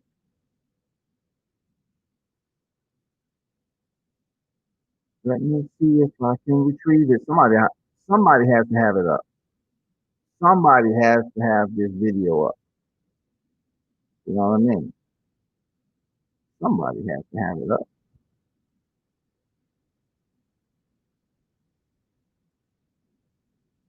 Now I'm pretty sure Tyron Woodley is going to, a lot of people are going to say he quit and so forth like that. So he's going to have to go at people. No, don't go at us. Stick to the message. You was representing BLM. Stick to what you was doing. Don't come at us. You know what I'm saying? People was going to say, you gave up, you quit, whatever the case may be. But you need to stick to the plan and don't come out here trying to fight everybody that believes that you quit. It's not even worth it. Seriously, it's not worth it. Please don't do it. It's not worth it, Tyron. Just stick to what you're doing and leave it at that. It's not even worth it. I'm still trying to look up this. Okay, I found it. Let me see if this is it. Hold on for a second. This is it. This is it. So I want you all to take a look. I'm going to share this right quick.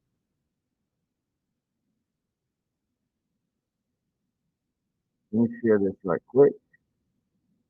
I want you all to take a look at this.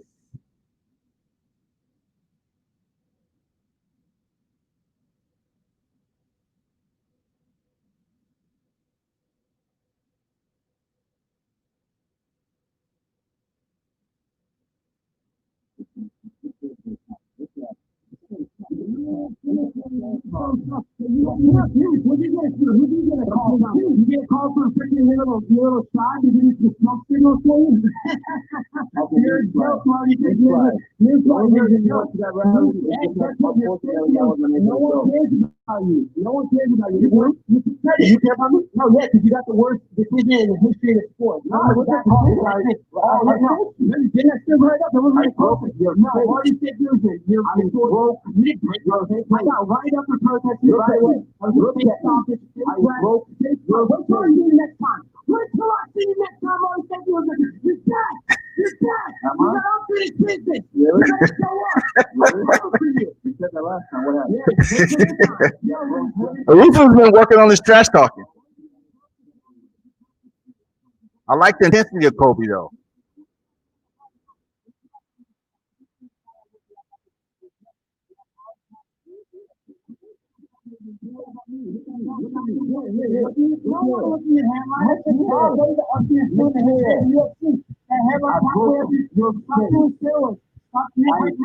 The only thing you broke is your will. You broke your will. You ain't shit. Wow. What are you doing?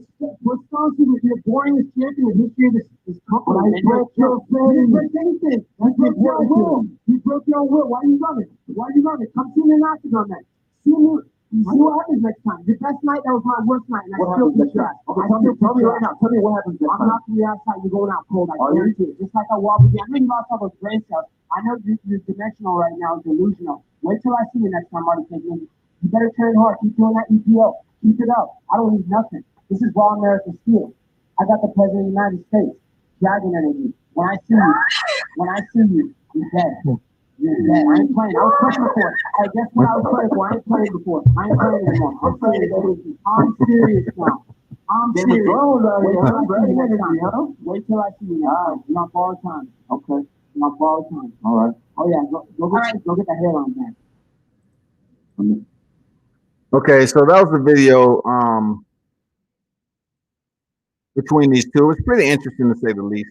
Why I had to put that up there, because I like how they're building this fight back up. I'm glad that whoever, Olivia, whoever that allowed that interaction between them two, it was good. It was good, man. It was good for the sport. Seriously, it was good.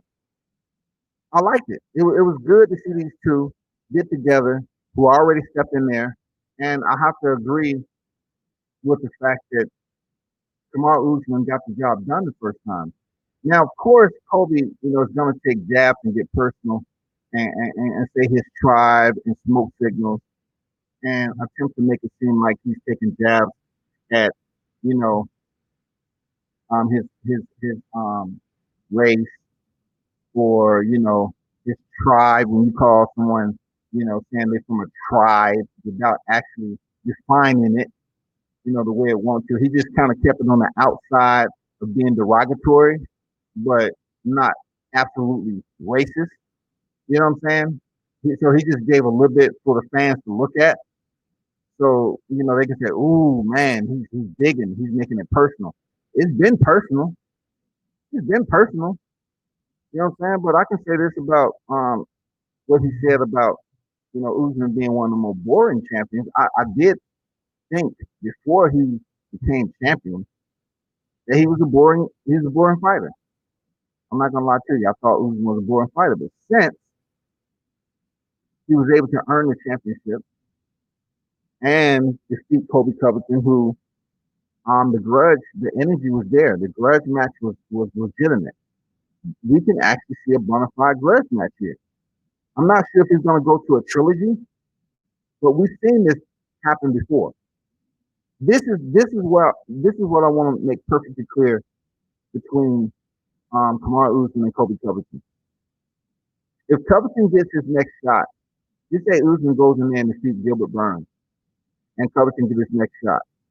He better make the best out of it to the point of earning that victory, because you don't want another John Jones and Daniel Cormier, where Kamaru Usman is your alpha. There, Colby. Colby has to go in there and avenge his loss to Usman. He's going to have to fight a smarter fight. That means you already don't felt the power of Usman. Now you have to switch it up a little bit. You know what I'm saying? You have to potentially go to other areas that you don't want to visit. You might want to go to your wrestling. You just can't go in there and make it a stand-up fight just to prove that your boxing is better. Usman landed some shots, Colby landed some shots. There was a back and forth exchange. In the end, Usman's shots hurt worse because they ended up breaking Colby's jaw. I mean, you have to put that in perspective. You have to be honest with yourself with that assessment. So if Covington gets the second fight and he loses, it's a wrap. You cannot call it a rivalry if you're down 0-2. Just like DC said, Daniel Cormier said, it's not really a rivalry if I've lost twice. It don't matter if John Jones did pop. It's how he won the fight. It didn't go through a decision. He knocked DC out. People need to put on the the big boy draws and understand that he stopped them. You have to stop putting what John Jones was dirty and this, that, and there. Listen, a shin kick to the head is drug free. That's technique. A shin kick to the head is a shin kick to the head. If DC didn't want it to happen, he should have not been, put to sleep by John Jones kicking him in the ribs, doing those mid-level kicks, executing those mid-level kicks, and then he go up over the top of his guard. One bad habit that DC has is leaning to his right. So if you're gonna allow the target to be more accessible, don't blame it on drugs. If he basically made adjustments and he assessed the situation of how DC, sometimes love blocking certain things, or when he wants to go in for a single leg or ankle pick or whatever you want to call it, he has some bad habits. So with Colby Covington and Usman, he's gonna have to go in there and visit areas that he don't want to visit, and that is wrestling. You're gonna have to make it dirty. You're gonna have to push it up against the cage. And if you feel, since you feel the clinch game of Usman is too much, you're gonna have to deal with it. You're gonna have to deal with it. Same with Usman. You're gonna have to deal with it because these two guys having another stand-up striking battle, it may end up the same way it did the first time, especially if you don't work on your defense. You can't go in there and say it's mano a mano, and you're not going to move your fucking head, and both of y'all getting hit. Usman was getting tagged, Covington was getting tagged. Both of them was being touched up real nice. It's the fact that Covington took the worst part of it. I mean, that's your opinion. Listen, Skate. You can say Usman sucked 100 times, but this is not something I need to hear. I mean, not hear, but read over and over again. I understand you don't like Usman. Okay, I'm not sure if you listen to any of my previous lives, but Usman is who he is. He's not the most entertaining fighter. I've mentioned it before. But as a media personnel, as a fan of combat sports, I have to give him his respect in earning the championship and defending his title. Defending his title. I have to give him his respect because he's earned it. You can't. I mean, whether you like a fighter or not, I mean, that's up to you. But that's definitely not going to take over or influence me to a point where I'm like, okay, what's next? What's next though? You don't like him, but what about his skill set? What is his pros and cons? That's what it comes down to. So if you look at Kamaru Usman, right? You look at Kamaru Usman. He stepped in there and defeated Tyron Woodley for the championship. There's no ifs, ands, and buts about it. He stepped in there as a challenger. He defeated Colby Covington, top-ranked guy. He defeated Jorge Masvidal. He defended his title twice already. And now he has the next top-ranked guy, unlike the way boxing is doing it right now. The next top-ranked guy is in the shoot in Gilbert Burns.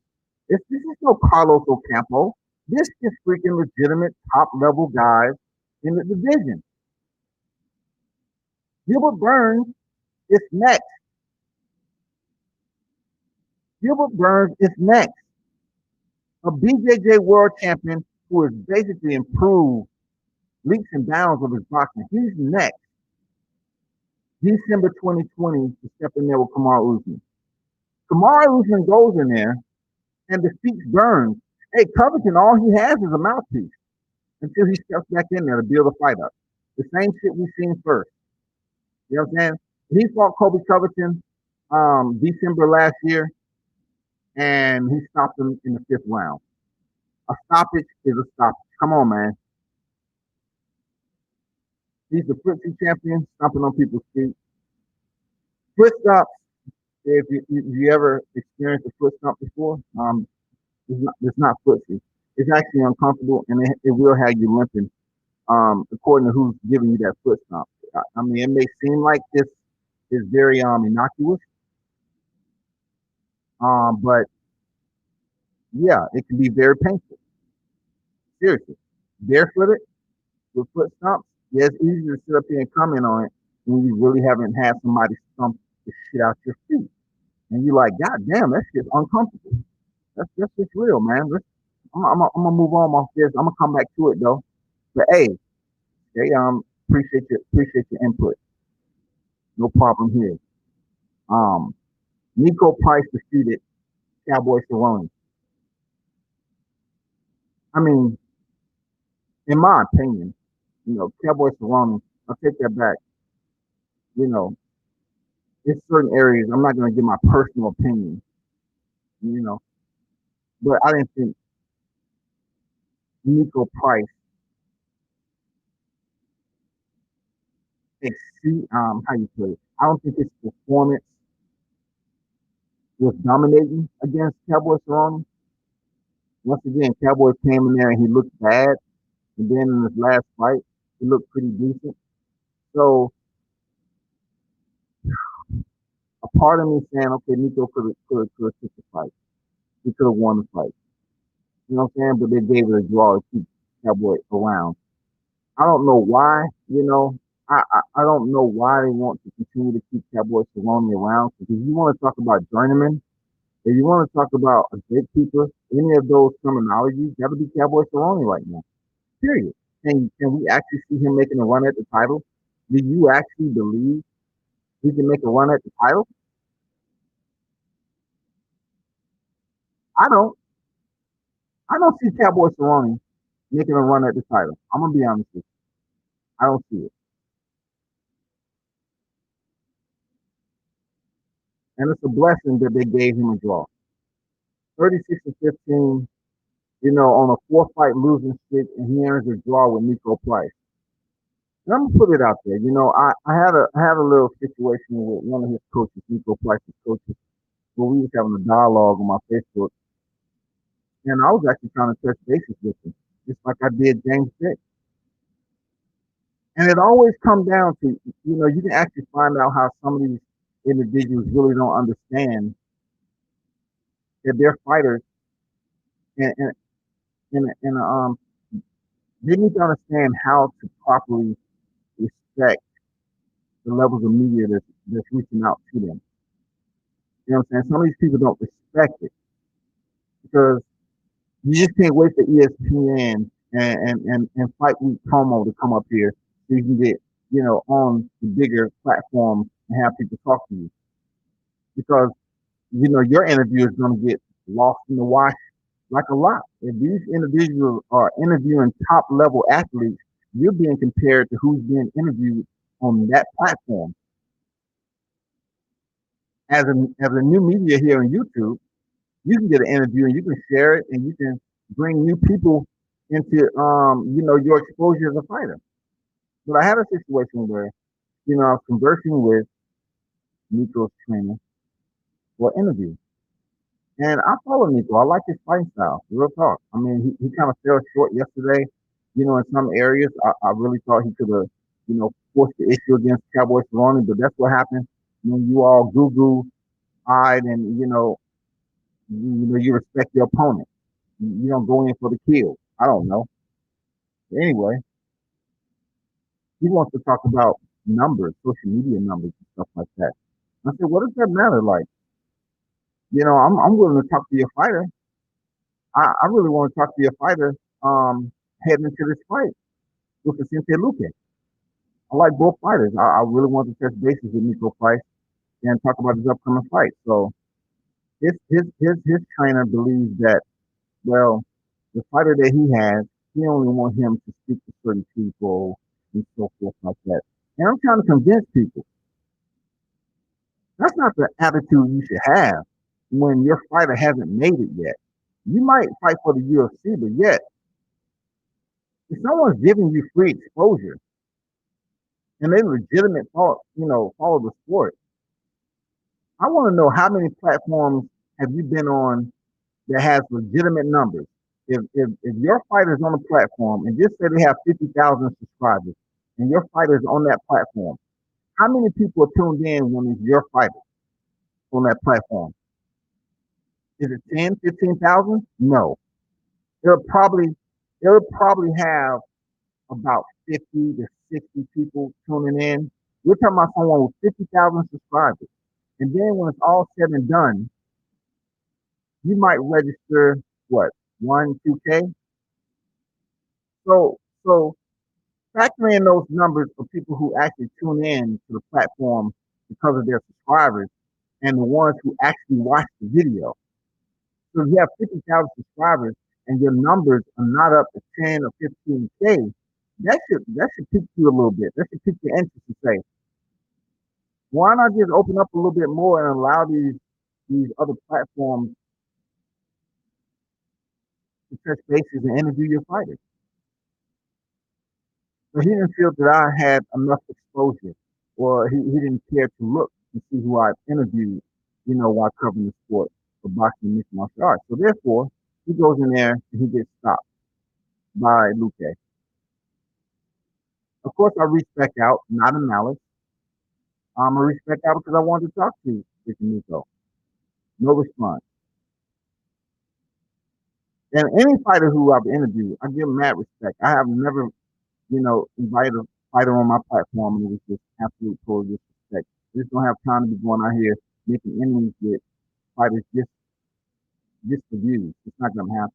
It's not that important to me. I respect the sport enough to do it for the good of reporting. So of course I haven't heard back from him. Same with James Vick. I wanted to get with James Vick, even though, he had took a couple of, he had been in some bad situations. You know what I'm saying? So I really wanted to talk to him before stepping in there with Justin Gaethje. Just to get a little bit. And of course, I guess Vic felt like, he needed a higher platform, but wasn't anybody trying to talk to Vic? I was trying to. But okay, we'll get your interview, blah, blah, blah. And then come to find out nothing. He goes in there and gets stopped by Justin Gaethje in the first round. Man, y'all will learn one way or the other anyway. Cowboy Cerrone, man, 4-fight losing streak, and he gets the draw. I don't know what he should do next. For him to say, he's going to be walking down the aisle with a walker until Dana White tells him to stop. He's 36-15-1. And man, he's 37 years old. He looked pretty decent last night against Nico Price. Nico Price, 14-4, should have went in here and changed levels. In my opinion, the performance that Nico Price put on against Cowboy Cerrone doesn't improve his Wall Street when it comes to getting him a bigger fight. It just don't. That's why I'm done talking about it. Khamzat Chimaev defeated Gerald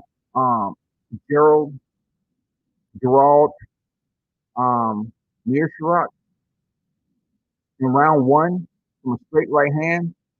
He did what he was supposed to. He basically shut down an opponent that he felt shouldn't be in the same cage with him. And Khamzat Chimaev got it done. Real talk. He got it done. He got it done in dominating fashion. Johnny Walker defeating Ryan Spann. Did I not tell you? Did I not tell you? Just the way I was talking it up, man. Ryan Spann, he has the skill set, but he can be a bit, on the side of not, being diverse with his striking game. And Johnny Walker came out early and did what Johnny Walker does. And Ryan Spann countered, had Johnny Walker hurt, was able to get half guard on top position. He was landing some solid shots from the top position. I was like, okay. But I commend Walker for covering up, having the the coherency to gather himself and not take too much punishment to, for the ref to step in and stop the fight. And he was able to basically recover, work himself to a point where he framed up, made it back to his feet. And, Ryan Spann wanted to go in for the takedown because that's where he feels comfortable. And he's probably exhausted. He probably dipped into his gas tank a little bit more than he wanted to. But what I like, once again, about the fastest of mixed martial arts, is change. Because Johnny Walker was able to land a solid elbow, which was legal from that position in defending the takedown, y'all. He was able to land a solid elbow, which, in my opinion, if you base it off the simulated system of 12 being, vertical and 6 being below, right? 12 to 6, right?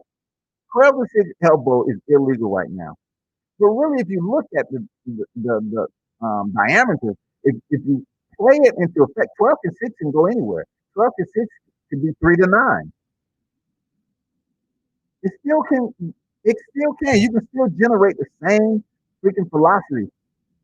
You know what I'm saying? It's according to what position your body is in when you actually execute the elbow. It can still be in the same, striking diameter as a 12 to 6.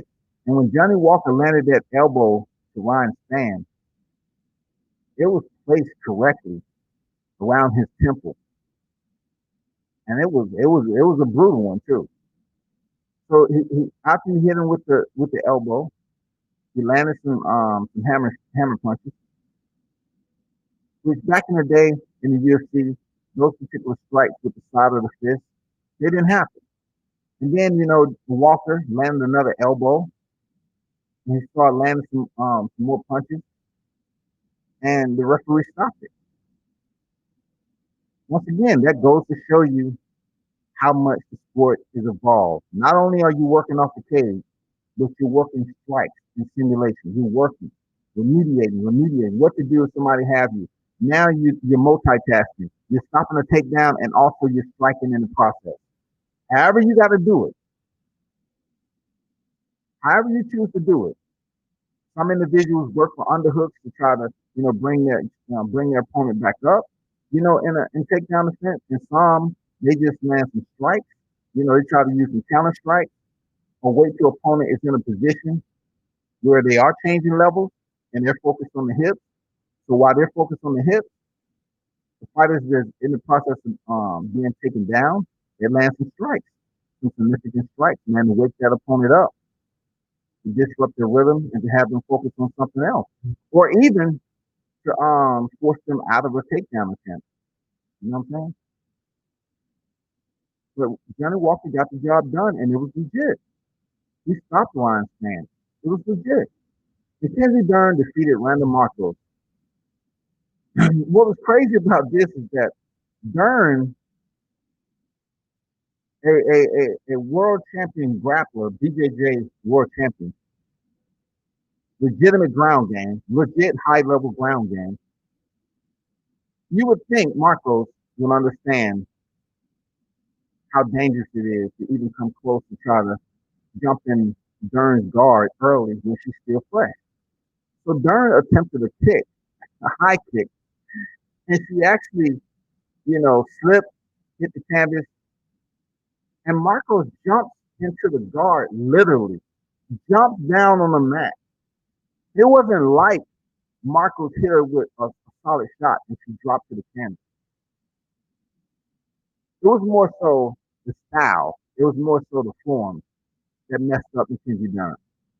That's what it was. It was more so how she executed the kick that allowed her to fall to the canvas outside of being hit with a strike, a punch, right? So when she was on the ground, Marcos went in there and just dove into a motherfucking fly trap. Drove into the grip of a freaking anaconda, a python, whatever, man. All of it was fucking bad.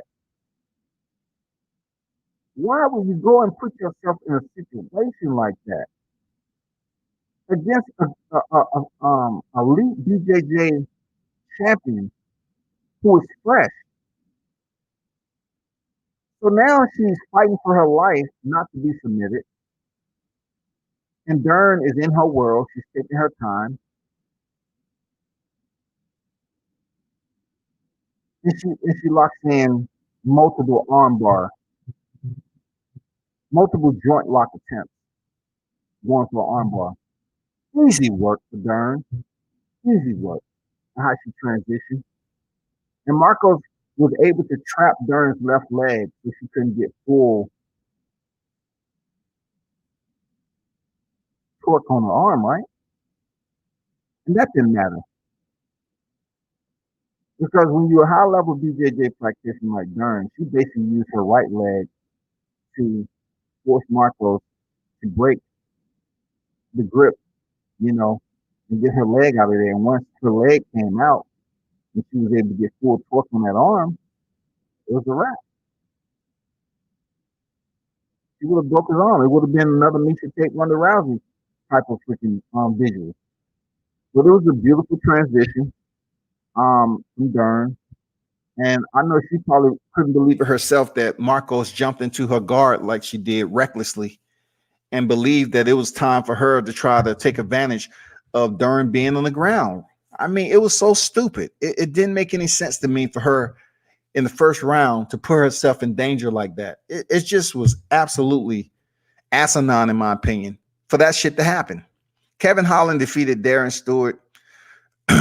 Now, this is a fight where though some may see it as a robbery, but Darren Stewart didn't do enough in the first 2 rounds to get the victory. Now, he had a highly successful, with the takedowns in the 3rd round. But if he would have turned it on a little bit earlier in the fight, he potentially would have defeated Kevin Holland. But the critique of Kevin Holland, man, he needs to work.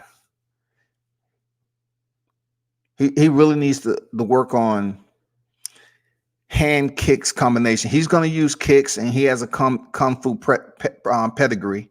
He really needs to work on that. You know what I'm saying?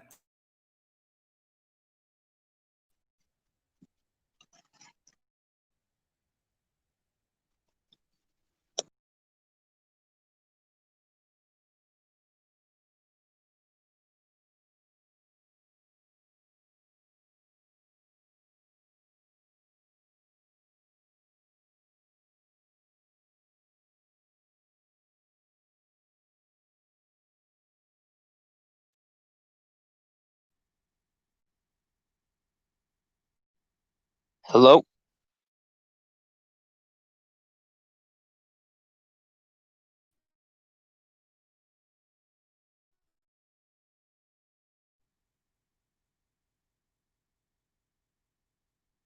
What's up, man? Hey, what's up? You hear me? Yeah, I can hear you. What's good? Hey, nothing much. Just want to call and talk this UFC recap. I like what you're saying. Yeah, holler at me. What fight you trying to holler? What fight you trying to start on? Let's go. The main event, a lot of people are kind of saying Woodley's washed, and it seems like they're trying to take away credit from Colby, saying Woodley's washed, he's done. But you got to remember, Woodley, didn't he just knock out Till not too long ago? It was not too long ago. Dominated him, knocked him out, choked him out. Hey, your audio is going in and out. Your audio is going in and out, my brother. I'm not sure if you have. Did you mute the YouTube? Did you mute it? Yeah, I'm on. Yeah, I muted it. I'm outside. Okay, you sound clear now. Go ahead. What you saying? No, I was saying Woodley. You got to remember, he just knocked out Till not too long ago. Darren Till. Yeah, but he was still champion when he did that, though. He was still champion. Yeah, but that really wasn't too long ago. Maybe 2 years ago. Yeah, like it was recent. It was recent enough. Yeah. So I think what the difference is, he has trouble with guys who pressure him and have good grappling, clinch, wear him down that way. But when you have these one-dimensional strikers like Till and Wonderboy Thompson, it kind of feeds into his style.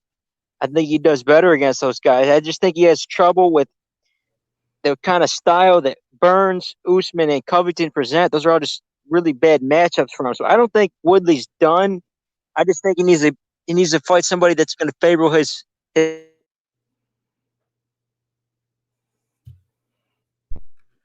You there? Yeah, looks like I'm cutting in and out. Yeah, you're connections bad, huh?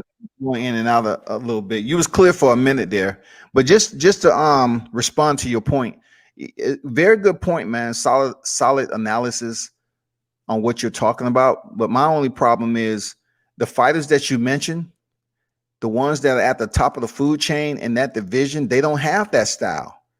None of them have that style. That's what I'm saying. MMA continues to evolve, man. You don't see the Wonder Boy style. You don't see the damn Darren Till style, really. I mean, it's a whole different style. It's a more fast pace. You have guys who have either BJJ or wrestling backgrounds. Stephen Wonderboy, totally different background. Darren Till, totally different background. So it's going to be tough, man, for Woodley to fight guys with that style just to get back on the winning track, knowing the fighters that's at the top of the heap, they have absolutely totally different fighting styles now. You know what I'm saying? They're using their hands. They have the wrestling pedigree. That's not for every division either. I'm just saying welterweight division. Yep, that's what I see too. I want to see him take one more fight. I want to see him take a fight with someone like even a Leon Edwards. He's a striker who he kind of does that style where he waits. He's not really aggressive, comes forward. I think Woodley will have I think he has a better opportunity in that fight against someone like that who's not going to pressure him as much. So I'm not ready to write Woodley off yet. I'm not ready to write him off. People were saying he needs to retire and this and that. I think he needs to fight someone else that's Ruiz style. He's had some tough matchups against three of the best in the world. You look at who he's fought: Usman, Burns, Covington. That's a some tough matchups for him. You know? Yeah, I agree with that Leon Edwards matchup. Out of all the names you mentioned, Leon Edwards, he's ranked in the top 5, and I agree with that matchup. But as far as Jorge Masvidal, I don't see Stephen Wonderboy Thompson. It'll be tough. You know what I'm saying? Or even he's already fought Damian Maia when he was champion. It's just amazing Damian Maia is still in the top 10. You know what I'm saying? It gets a little bit shaky, once you leave the top 5. You know what I'm saying? So it's a lot of killers up at the top, man. And their styles are much different than Stephen Thompson, I think he's sitting in 6th right now in the welterweight division. All the styles are different. And when's the last time we seen Stephen Thompson in there with a top ranked opponent, man, and perform great? He was in there with Vincent Luque not too long ago. That was a pretty good win because Vincent Luque has been looking good. He's another one of those guys where he's a striker. He's a striker. He doesn't like to press forward. Or he presses forward, but he's not going to grapple you. So maybe he's a Woodley can fight that. Flat-footed fighter. Yeah. Yeah. But Thompson, I think he's supposed to fight Leon Edwards. I think that's what they're trying to set up. So, I mean, stylistically, Leon Edwards and Stephen Thompson is great. You're right, though. Definitely a bunch of tough fighters. There's some matchups for him. I can see Woodley getting in there, fighting some of these guys. So, let me ask you this. You know what I wanted? Oh, go ahead. I wanted to touch on the political side of this because, man, I wish they wouldn't bring it. I hate it because it's so much tension, so much division.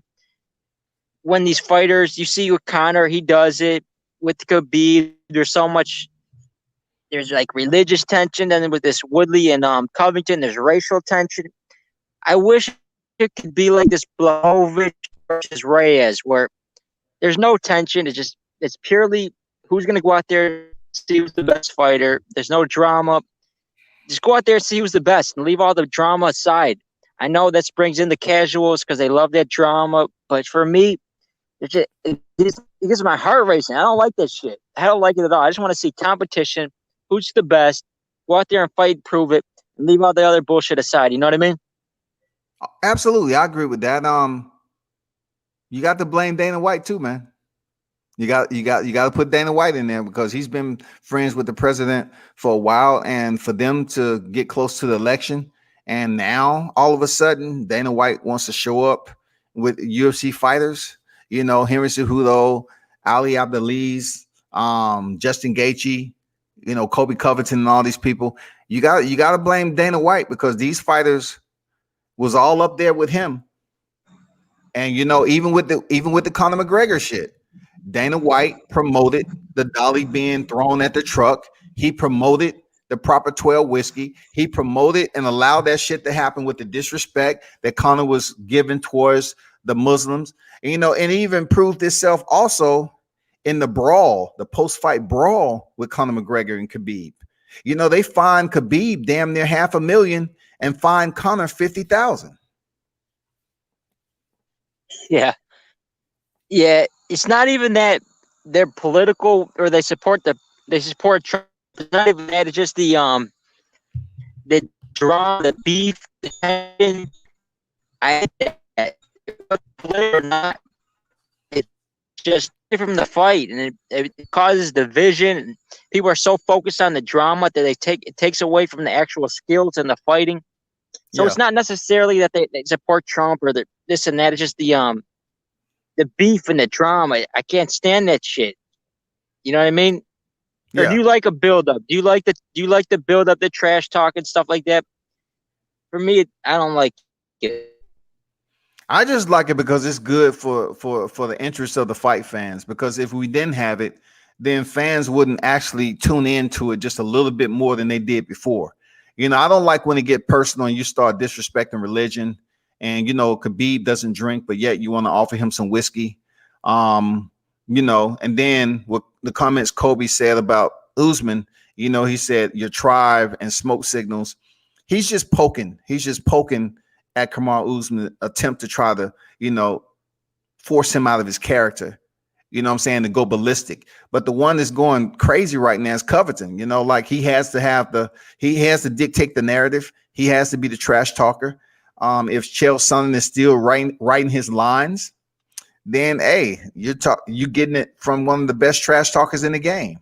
But I want to ask you this, man. How do you see Gilbert Burns and Kamaru Usman playing out? It's actually a really interesting fight. I like that matchup just based on the fact that I think Burns won't get held down and he won't get out muscled. I think Burns has the ability, his jiu-jitsu, to get back to his feet, and he won't get dominated on the ground like some of these other guys at Usman fights. I think he can present a challenge in that respect.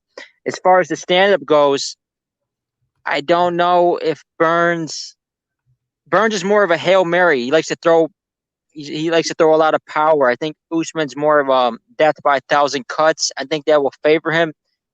But you can't count out Burns. The way he knocked out Damian Maia with one punch. Correct. And he hurt Woodley in that fight too. Big right hand landed, kind of shook Woodley. Yeah, so he has power. He's got decent technique. I just think Usman's his ability to kind of his pressure, his pace, his volume. But I think it'll overwhelm Burns. But I think he'll put up a good fight. It'll be interesting. I just don't know if Burns will be able to catch him and land that big shot. I think that's his best chance. I know he does have short arms. He's going to get in close to land his shots with Usman. He has no problem with that because he was able to get in on Tyron Woodley the exact same way. This fight right here could be very interesting because, you know, Gilbert Burns has been dropped before. You know, he's taken punishment. So I'm just curious to see if he has a legitimate chin like Colby Covington. Covington has a pretty decent chin. I'm not going to lie. He has one of the best chins in, you know, the welterweight division. I'm not sure I can check the box on Gilbert Burns just yet if he's in there with somebody like Usman. I want to know how he's going to approach this fight. You know, if you want to make it a stand-up battle like Covington Usman won, he's gonna have a problem. For Gilbert Burns, I would go to my forte, my world class forte. I would try to, at least if the fight goes into the back end of the second round, I'll at least try to get in, change levels, and try to, see if I can do an outside inside leg trip. Any type of jiu-jitsu takedown possible. I would suggest Gilbert Burns try it, just like Colby Covington did on Tyron Woodley. He didn't wait to this third round or anything. He went in immediately while the fighters was fresh, dry, and he started early. I think that's what Gilbert Burns need to do when he steps in there with Kamaru Usman.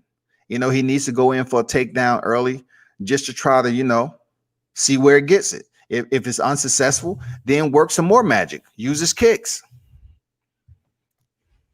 Yep. He definitely, I think that's a smart game plan. Try to get inside, tie him up, at least wear him down a little bit, take some sting out of those punches. Yeah. But either way, it's just, I think he's going to end up having to strike with him. I think he's being able to take Usman down. He's a way better wrestler, better pedigree. I think it's going to end up being another rock'em sock'em slugfest, similar to that Covington fight. Just based off the grappling. Correct. Yeah, because Usman, he's proven that he has solid hips, man. What do you Real talk. He's proven that his takedown defense, man, he has solid hips. So that's going to be a problem for fighters coming in there, trying to earn that victory for Usman, because he can make it a boring fight, but they're going to have to basically mix it up with their hands and kicks. And then if they're effective enough to break down Usman, go in for the takedown. Fuck it. It's been proven. Fatigue will get the takedown, just like freaking DC. Yep. The thing with the be able to beat Usman, you have to have good striking, good takedown defense, and good cardio. Those are the three things you have to be able to do to beat Usman. I think the biggest challenge that Usman faces is someone with really clean, fast striking that also can defend his takedown. That's the way you got to beat Usman. Otherwise, you really have no shot, because he can take you down. He can pressure you, get in your face, and wear you down. But yeah, you definitely have to be a good striker, because we've seen that with Covington. He's not really Covington. He's a decent striker. He's like a B-level striker. You got to be an A-level striker. Because I don't think Usman's not the best striker. He's robotic. He's basic. We've seen that with Masvidal when he was able to get off. He was teeing off on him, but his gas tank. Yeah. He's one of another of those guys who don't have a good gas tank. So I think in the welterweight division can present a problem with striking and takedowns. Maybe that Hamza Chimaev. Yeah. Mm-hmm.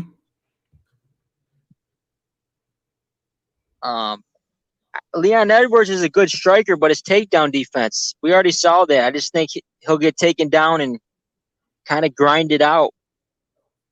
So hey, let me ask you this, bro. Chimaev, he's been fighting at middleweight and welterweight. Do you think he would be a pretty decent matchup for any of these top 5 guys? Because he's been campaigning and moonlighting in both divisions. I gotta see him in there with someone a little bit higher to know for sure. But from what I've seen, he's done everything right. He's doing everything right, just destroying dudes. But I think that Gerald Mersher, I think that was they kind of set him up, because Gerald, he's slow. He doesn't have good head movement. And we've seen him get taken down before and ground and pounded against Jack Hermanson. He got taken down and got beat up. So I think it was one of those style matches where the UFC, they knew it was going to favor Chimaev. And they can tell they're really trying to build this guy. They're really hyping him up. They're giving him 2 fights every month or whatever. So I want to see him in there with one of the top guys. I want to see him in there with, I don't know, any of those guys. Vincent Luque, you name it. Any of those guys. I think just Gerald Mersher, he's coming off a knockout loss. loss. I'm not ready to say he's going to be a champion, but I am saying he's done everything he's supposed to do. We just got to see him do it against someone higher up. Correct. Absolutely. I mean, he has landscape to cover. We totally understand that. But you know, that loss against Hermanson was recent. And they put him back in there for a paycheck against Chimaev, you know, at 185, and he destroyed him with one punch. So I agree with what you said, man, in that perspective, and seeing him fight better competition.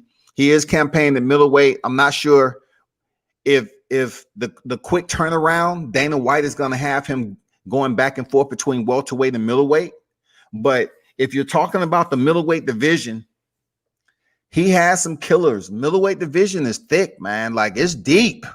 I mean, come on, man. You know, the top 15, when you look at it, you still have some pretty tough fighters that I would like to see him step in there. Even Brad Tavares, you know, Uriah Hall, I would like to see him step in there. Even Chris Weidman. Chris Weidman stepping in there with Chimaev, man, that'll be a good fight because Chris is not going to show no love. He's going to go right at it and test this young lion.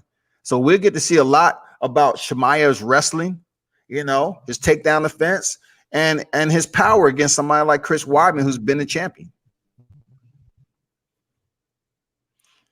That's definitely an interesting fight. I'd like to see that. Yeah, I mean, he's sitting at number 9 right now. And from there on, it gets tough, man. You got Gastelum, you got Bronson. I mean, Darren Till is a big middleweight, you know. Yeah, man. He has a long ways to go. Yep. I will say this, though. I think a better matchup would be Adesanya than Usman. I just think Usman, he wouldn't be able to ragdoll him. And I don't know what his cardio is like, but I know Usman's got good cardio. I think he'd be able to take down Adesanya just based off of a kickboxer versus wrestler. We've seen this plenty of times. The wrestler usually wins. Majority of the time. It was a point in time that I thought the same thing you were saying. But Adesanya has pretty good takedown defense, man. We haven't really seen him against a good wrestler that's willing to go out there and wrestle first. Like, Chimaev has that Khabib style where he's going to try to take you down. And unless it's someone like Meerschaert where he knows he can just go out there and knock him out. I want to see him in there with somebody that's willing to just come forward, try to take him down, make that their sole game plan, like a Khabib, like a Cormier when he was out there as Derek Lewis. Like, all right, I know my game plan. I'm going to take this dude down right off the bat, and that's it. That's going to be the end of it. He hasn't really fought something yet. You know what I mean? Yeah. Yeah, we have to see, you know, what happens, you know, how good of a base he has, what his takedown defense look like. Yeah, I get where you're coming from with the kickboxing background with Adesanya versus the wrestling background of Kamaru Usman. Either way it goes, Adesanya is more dangerous to try to get in on, in my opinion, than Usman when it comes to striking. I mean, he's a lethal striker, man. And for you to get in close on Adesanya, man, you better damn well have a plan. You better have a backup plan too. Yeah, you're not gonna. You're pretty much shit out of luck if you're gonna try to kickbox with him and make it a striking match. The dude's pretty much better than everyone in that division when it comes to striking. And if you look at the guys he's fought, like Whitaker, Gastelum, even Brunson, they really were willing to trade with them. Like, they're too comfortable just sitting there trying to make it a kickboxing fight. Like, you ain't gonna win a fight like that with this guy. He's way more of a technician than you guys. You're not gonna fight like that. So I want to see even a Chris Weidman just test his wrestling ability because that's the only way you're gonna beat him. Costa, I like Costa, but no, dude, you're too sloppy. You're a brawler. You're gonna get picked apart and probably knocked out, slinging them crazy sloppy hooks. I just don't see you know what I mean? I just don't see him getting outstruck. You got to be able to put him on the mat, GSP style, take him down, Khabib style. Otherwise, you're shit out of luck. Kasir will have to get in close, man, and once again, get in close. You know, Adesanya has good takedown defense. Try to see can he, you know, fatigue and get deplete some energy early from Adesanya, man. So if he isn't capable of getting a takedown early, it may work for him if he's around in the third round or so, because he's gonna have to get in close on Adesanya, man. He cannot stay at distance and go strike for strike with Adesanya. He cannot do it. Kasir's going to have to get in close, and he's going to try to get the takedown on someone who has pretty good takedown defense. Yeah, he's not really a wrestler, though. He likes to get inside and just throw bombs. Like, I haven't really seen him go out there, take someone down, ground and pound him, try to submit him. Have jiu-jitsu, though. You know what I'm saying? It doesn't have to be a wrestler. You know, jiu-jitsu, you know, the whole entire game is, you know, how you go in and get the takedown. You don't have to be a wrestler to get a takedown. You can just practice the entry over and over again, single, double, just practice it over and over again. You don't have to have a wrestling background. Did you see that video clip of him trying to take down Logan Paul? Yeah. I don't know. That's not a good look. If you're not able to take down Logan Paul, who's an Instagram model, I don't think you're going to be able to take down these UFC fighters. Well, I don't know if that was all the way for TV. You know what I'm saying? I don't know if that was for a reality show. I mean, I don't know, man. Logan Paul don't have the best cardio, and I'm not even going to give him no shine right now. Go ahead, what you were saying, man. I'm not even going to talk about it. I just don't think his wrestling is going to be able to take Adesanya down. I think he's going to have to get lucky and land a bomb. I mean, we saw Kelvin Gastelum. He did rock Adesanya. He did hurt him with a head kick. Yeah. But I think that's your only option is to get lucky and get inside and just start swinging for the fence. But I feel like the longer this fight goes, it favors Adesanya. I think Paulo Costa will slow down. When you got that much muscle, you're not going to have a good cardio. So I think it's another fight where he's tailor-made, just like Robert Whittaker. Robert Whittaker has a similar forward, throw these big choppy hooks, and he's going to get picked apart. That's the way I see it. What was your assessment on Johnny Walker defeating Ryan Spann? It pretty much ended. I had Walker defeating Ryan Spann. I really thought he had that type of style to catch Ryan Spann with something. Ryan Spann kind of stays the course. He's basic. He's not entertaining to me. I'm not saying he doesn't have skills, but I believe Johnny Walker going through the adversity he went through, getting caught, is typical Johnny Walker. Do I see him becoming a champion at 205, going in there against someone like Dominic Reyes or Juan Blachowicz? I don't think so. No, I think Ryan Spann kind of disappointed me in his last fight against what's the dude's name? Smiling Sammy Alvey. Smiling Sammy Alvey. Yeah, I thought that was a fight you're supposed to shine in. You're supposed to knock this It was the most boringest fight of the year, dog, almost. You know what I'm saying? It was the worst. Yeah, it was a terrible fight. It was, I don't know. I just felt like he should have went in there and put him away. Just going in there, take him down, knock him out, do something. And he really almost could have lost that fight. He got dropped, almost finished at the end of that fight. So after that fight, I was high on Spann. I thought he was going to be a contender, but after that fight, I was like, I'm not so sure. And then after this fight, made my assertion correct, where he's not ready. I don't know. He just gets back to the drawing board. I think he's still young, though. I'm not sure how old he is. I'm pretty sure he's still young. He's got time, but he needs to take a step back. Just some fighters I don't see becoming champion. Like them two, Johnny Walker and Ryan Spann, I don't see them becoming light heavyweight champion. I just don't see it. Ryan Spann, he walked out of the cage last night like he was disappointed. I'm like, be disappointed in your performance. Going back to Sam Alvey, going back before that.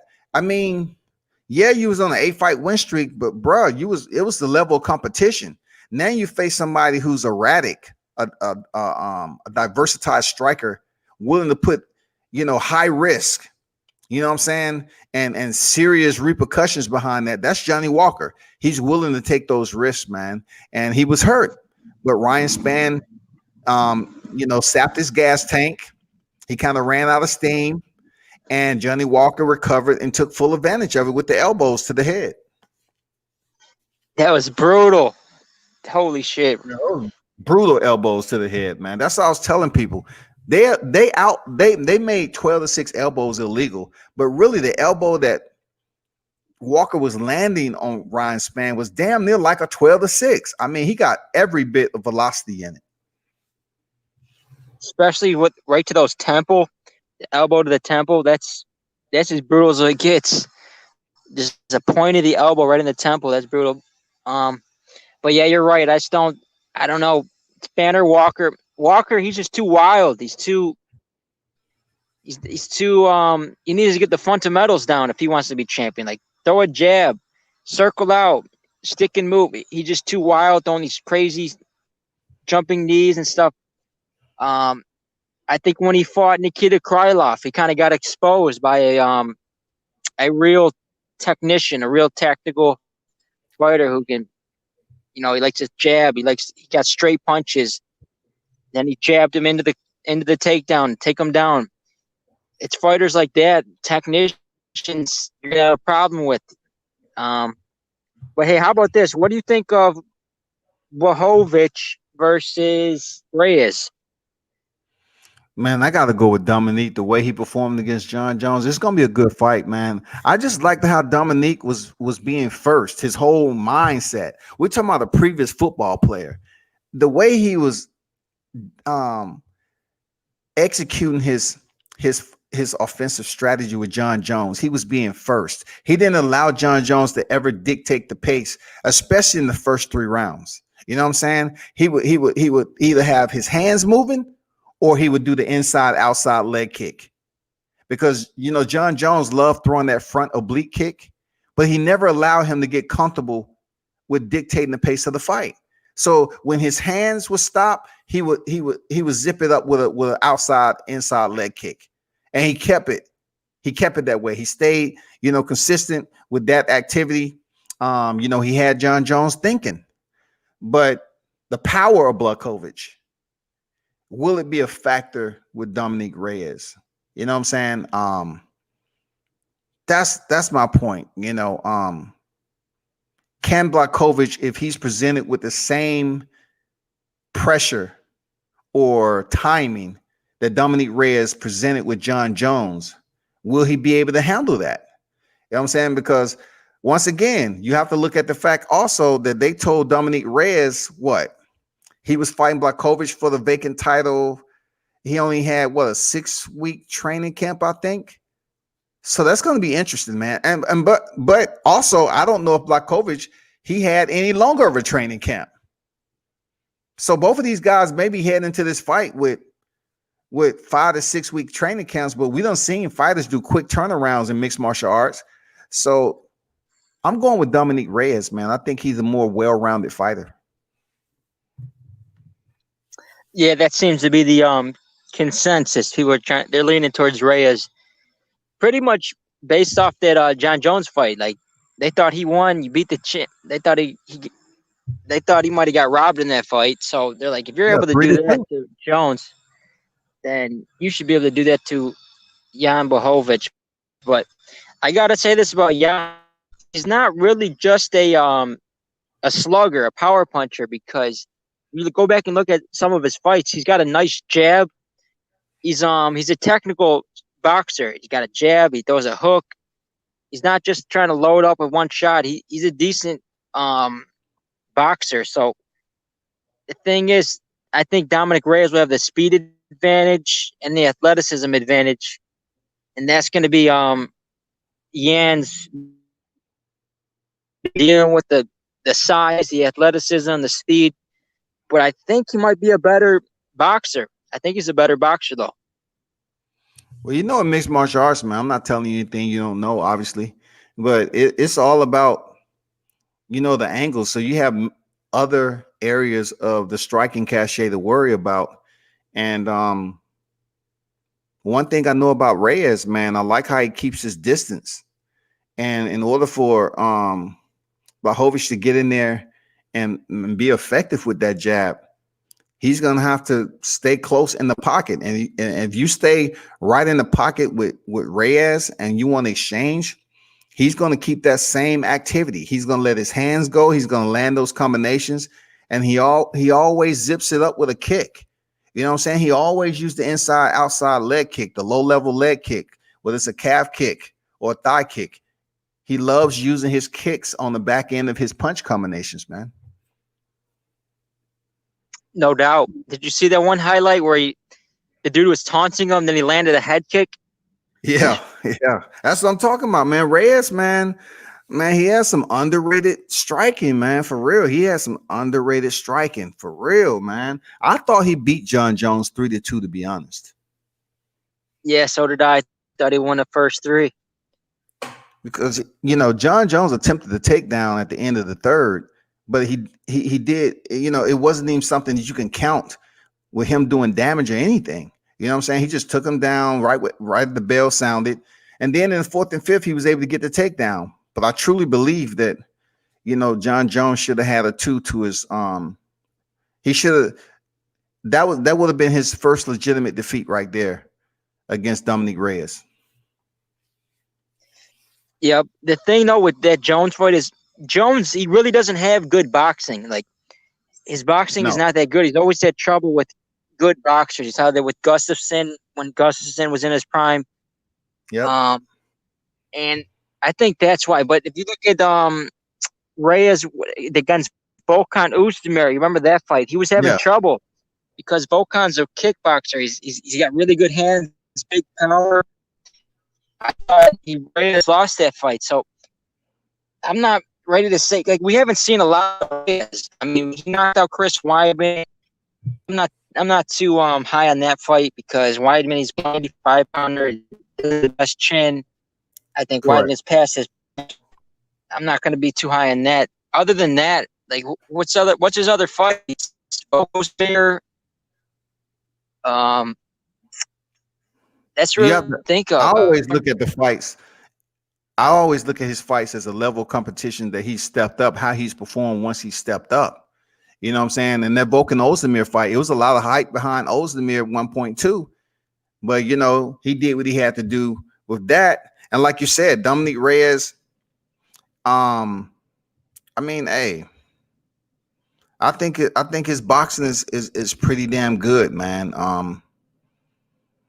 It's going to take a fighter who has equal the kicking and punch, combinations that he has, the activity.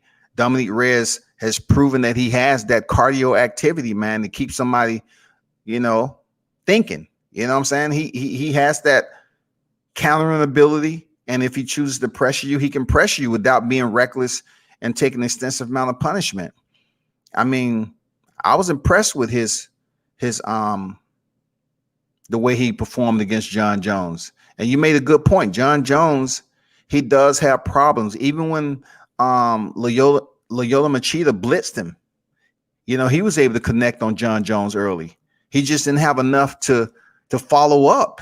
You know what I'm saying? To hurt Jon seriously, to put him in a bad situation, to make the fight interesting. He just didn't have enough in the gas tank. He ended up being subbed. Yeah, he was too small. Like Dominic Reyes he matches up. He's huge. Dude's huge for this weight class. He's like one of the few guys that sees eye to eye with Jones. I don't know if he's 6'4", 6'5", long arms, long legs. That's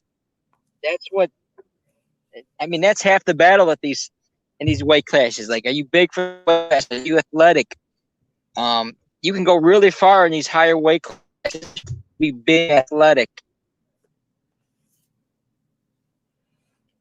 Yeah, well, that's definitely going to be a situation that we have to keep an eye on because as you look at the light heavyweight division right now, I thought we would have been looking at Thiago Santos, but Dominique Reyes being the number 1, they're going with the number 3 in Blachowicz. So they're taking the 1 and 3, and then they're matching up the 2 to 4, the number 2 ranked against the 4 ranked. So you have Thiago Santos and Glover Teixeira. You know, in my opinion, you know, the way Thiago Santos fought John Jones with a hurt knee, I see him defeating Glover Teixeira. To be honest, I just see him defeating him. Yeah, Santos is a beast. No doubt. The way he comes forward, big power, good leg kicks. He's a problem, no doubt. I think he's for the chair too. I just think the reason they're doing that is because he's coming off that long layoff and he had the knee injury. Yeah. So see how he comes back, how he looks with the knee surgery, because his knee was messed up. Like it's torn ACL, torn meniscus, and he's A still PCL, with that for MCL, and 5 ACL. Yeah, he got messed up, man. He's getting up there. I'm not sure. I think he's like 36, 37. So Yeah. I want to see, but Glover Teixeira is another guy. He's even older. He's like 41. 40 years old. But you're right, Santos. The ones on one leg, I would definitely him. He's going to be a problem for these guys. Any of these guys coming up in his next fight, Reyes, Blachowicz, Teixeira, even these new guys coming in,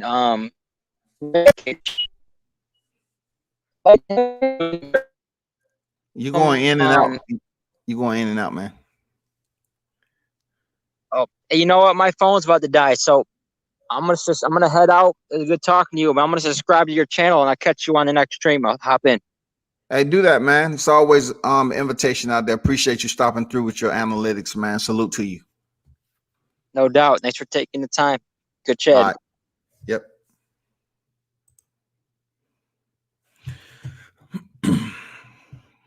Walker's kind of like Till, but Till is young and needs to make himself a more complete fighter. I would kind of give the advantage slightly to Till with more patience. Johnny Walker tends to just be impulsive with his strikes without really, you know, calibrating the repercussions behind it. He basically goes into a striking set to a point where he knows he's about to do something that's a high risk and very minimum reward, and the repercussions behind it is serious. And sometimes he places himself in a blind situation to counter. You know what I'm saying? He'll throw some wild strike, but yet he's blind to the counter. And it'll put him in a bad situation if that fighter is able to counter him and hurt him. I get where you're coming from in a sense, but I just give Till a little bit more. You know, he's willing to stand there and be a counter striker. As in Johnny Walker, he will close the distance. He will make his entry by all means necessary. He doesn't care. But sometimes it leaves him in a vulnerable state that he can find himself in trouble, just like last night. Just in a click of an instance, boom, he could have been stopped, facing another defeat. He cannot think honestly that his technique outside of being entertaining will be proficient for him to climb up the ladder in the light heavyweight division. He cannot believe that. He cannot. He has to become a smarter fighter. Alexander will win. He works his length well and feeds off pushing him and making mistakes. Reyes has that unstoppable mentality that Jones once had when he was young, and he feels like he can't be beat. Yeah, man. Both of these guys has that mentality, but also they have the all around, the multitasking. I mean, the flexibility when it comes to their freaking strikes. You know, a lot of what they do has solid timing and unpredictability. I like it. They really don't have these habitual one-liners that they throw punches at a certain time, a certain way. Everything is well set up and executed, and they're effective. Their strikes are effective. They just don't do shit just for general purpose. You know, everything that Dominic Reyes throws is proficient. It's very proficient. I like it. It's effective and it's proficient. Because when he continues to do it, it has the same proficiency it did the first time he did it in the fight. He's just not up here recklessly going out here, you know, making himself look like he's an entertaining fighter, but yet you're facing adversity multiple rounds. You know what I'm saying? You're fighting through adversity.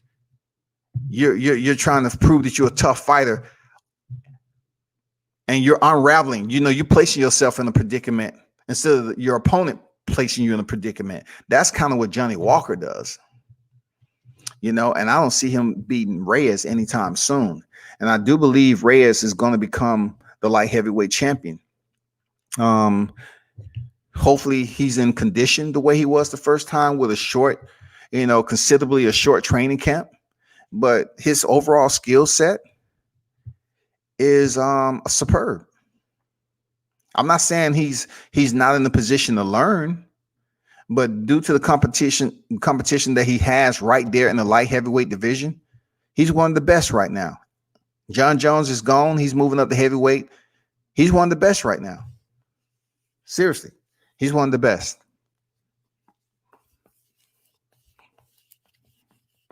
I just think it's crazy how Covington managed to take some of these guys down, and those guys aren't bums.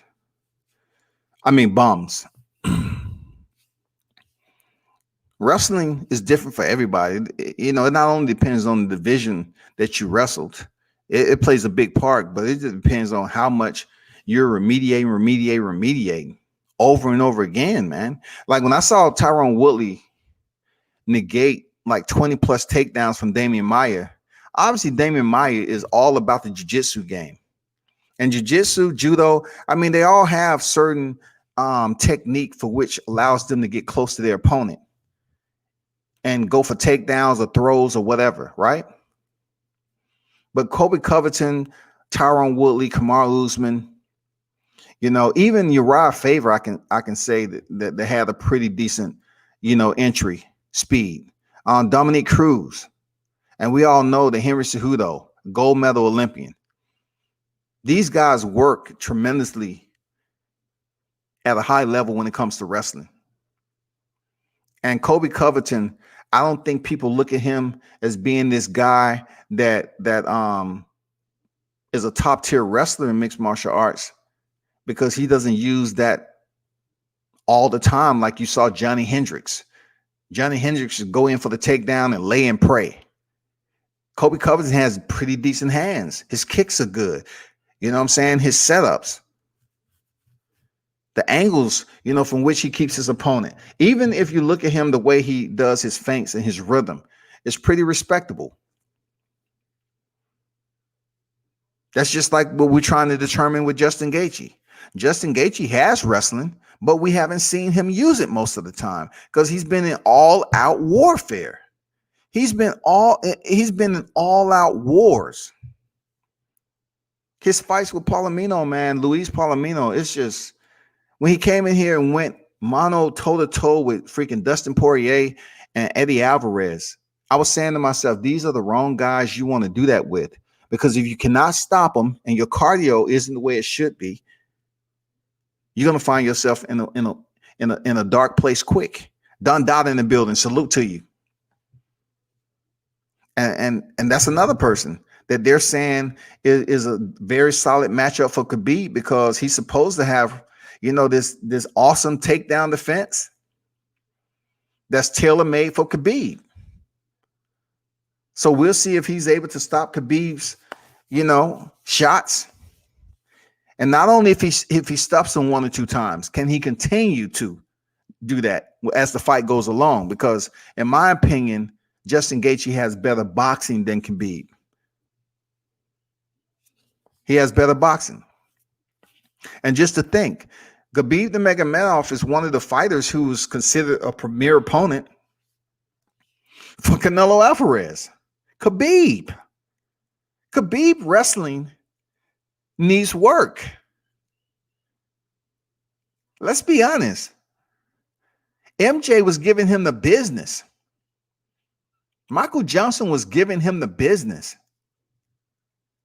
But Khabib is persistent with changing levels. What's going to happen when you're in a boxing ring? You're going to move around? You know, you're going to use your cardio, stay on the outside and make it boring? I mean, come on. Canelo will have to carry this guy. Because if you just want to say, okay, let me put together an exhibition bout with one of the top names who's 28-0 in UFC, and you want to put him down as a premier fighter, okay, premier can go many different ways. Premier can be notoriety on what you've accomplished outside of the boxing square, and being that you are popular amongst fight fans, that can be premier.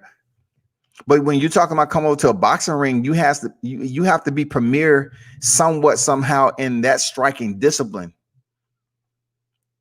of using your hands. I'm not saying Khabib doesn't have hands, but come on, bro. What do people know Khabib to do?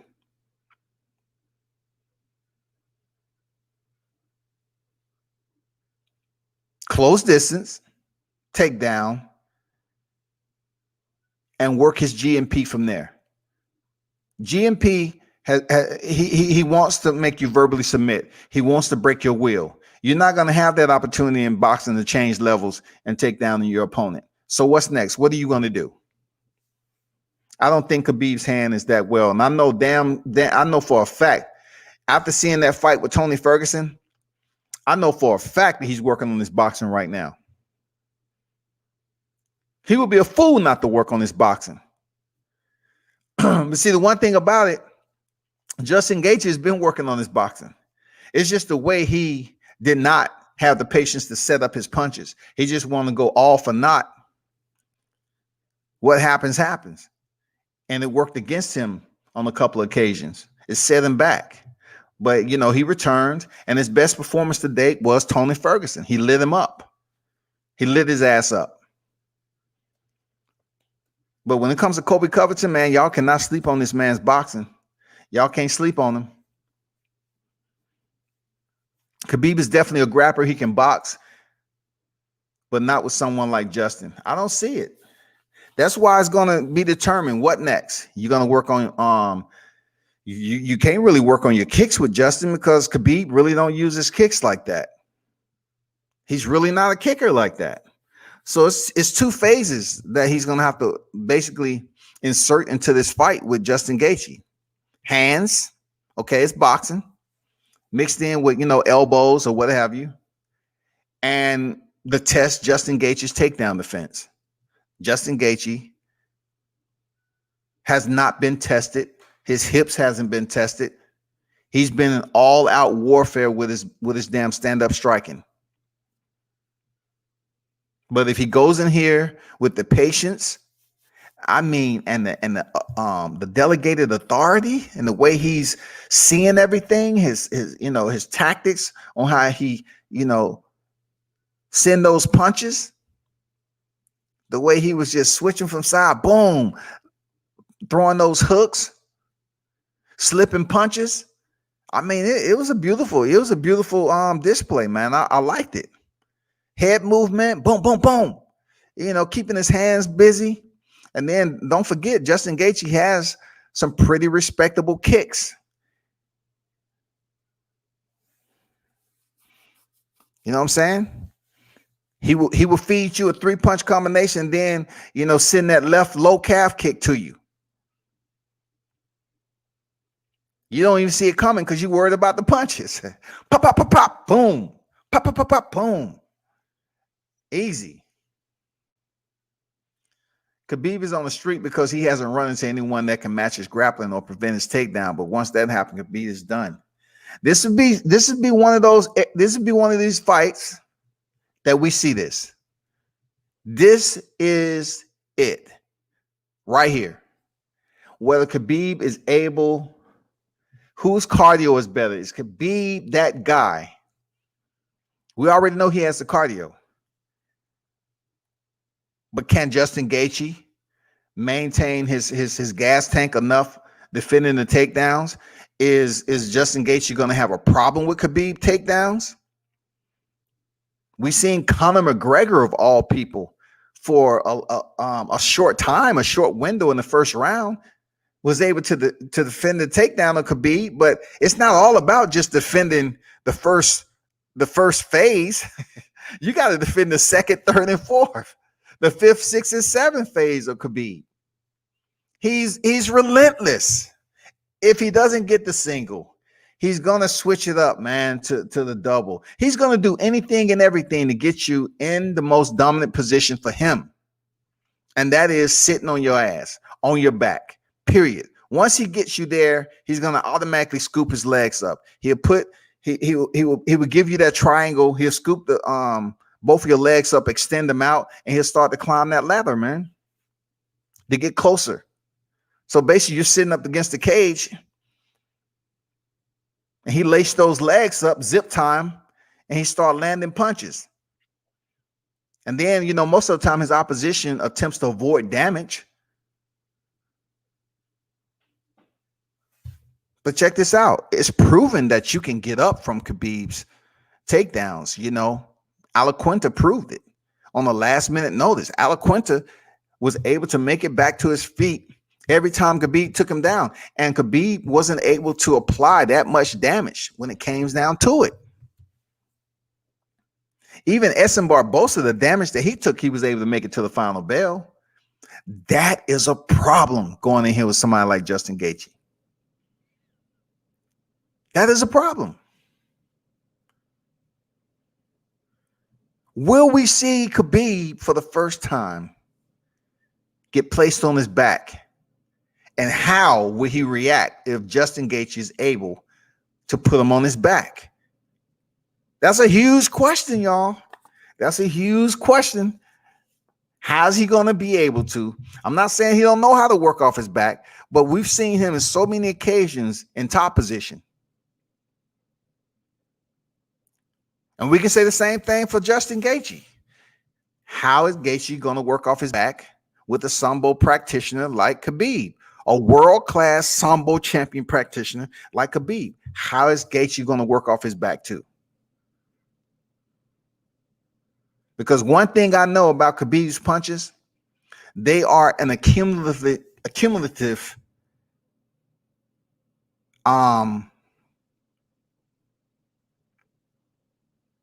calibration when it comes to damage. It's not like he has one knockout power, one punch knockout power. It's not like that. His punches, they have to calibrate into something to break his opponent down. So the good thing about Justin Gaethje, I don't see him being knocked the fuck out if Khabib is able to take him down and land some punches. No. He's one of those fighters who will punish you. His punches is to degrade. His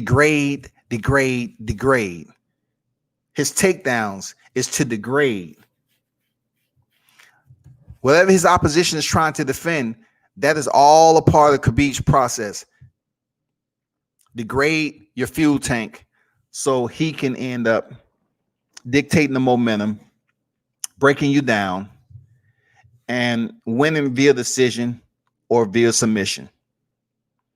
And that is the whole question that we have right now about Justin Gaethje. Can he defend the submissions when he's fatigued? Because absolutely Khabib is going to get into a point where he's going to have to, you know, dip into that reserve potentially. Or we might see Khabib hurt. There's a lot of positive scenarios that can go with this matchup. One thing I can say about Dustin, hit Khabib with a good shot in their fight, and Justin's much of a power striker. It only takes one shot. Yeah, you know, Dustin Poirier have solid striking too. He's always been respected for having good hands. And let's not forget, he has a win. He has a win over Justin Gaethje, even though this is considered the older model of Justin Gaethje. So if you move forward to what we've seen with Tony Ferguson, that was a better prepared Justin Gaethje to handle the stand-up striking than it was when he faced Poirier. Way better. Way better. Much, much better. Much better. I'm not even gonna lie to you. We'll see how that works out though. But I'm curious to see how Chimaev grows. Hold on for a second, y'all.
All right, I'm back.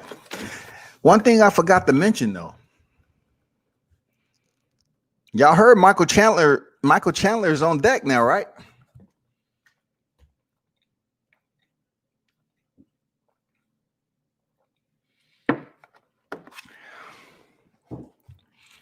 Former Bellator champion is on deck at the UFC right now.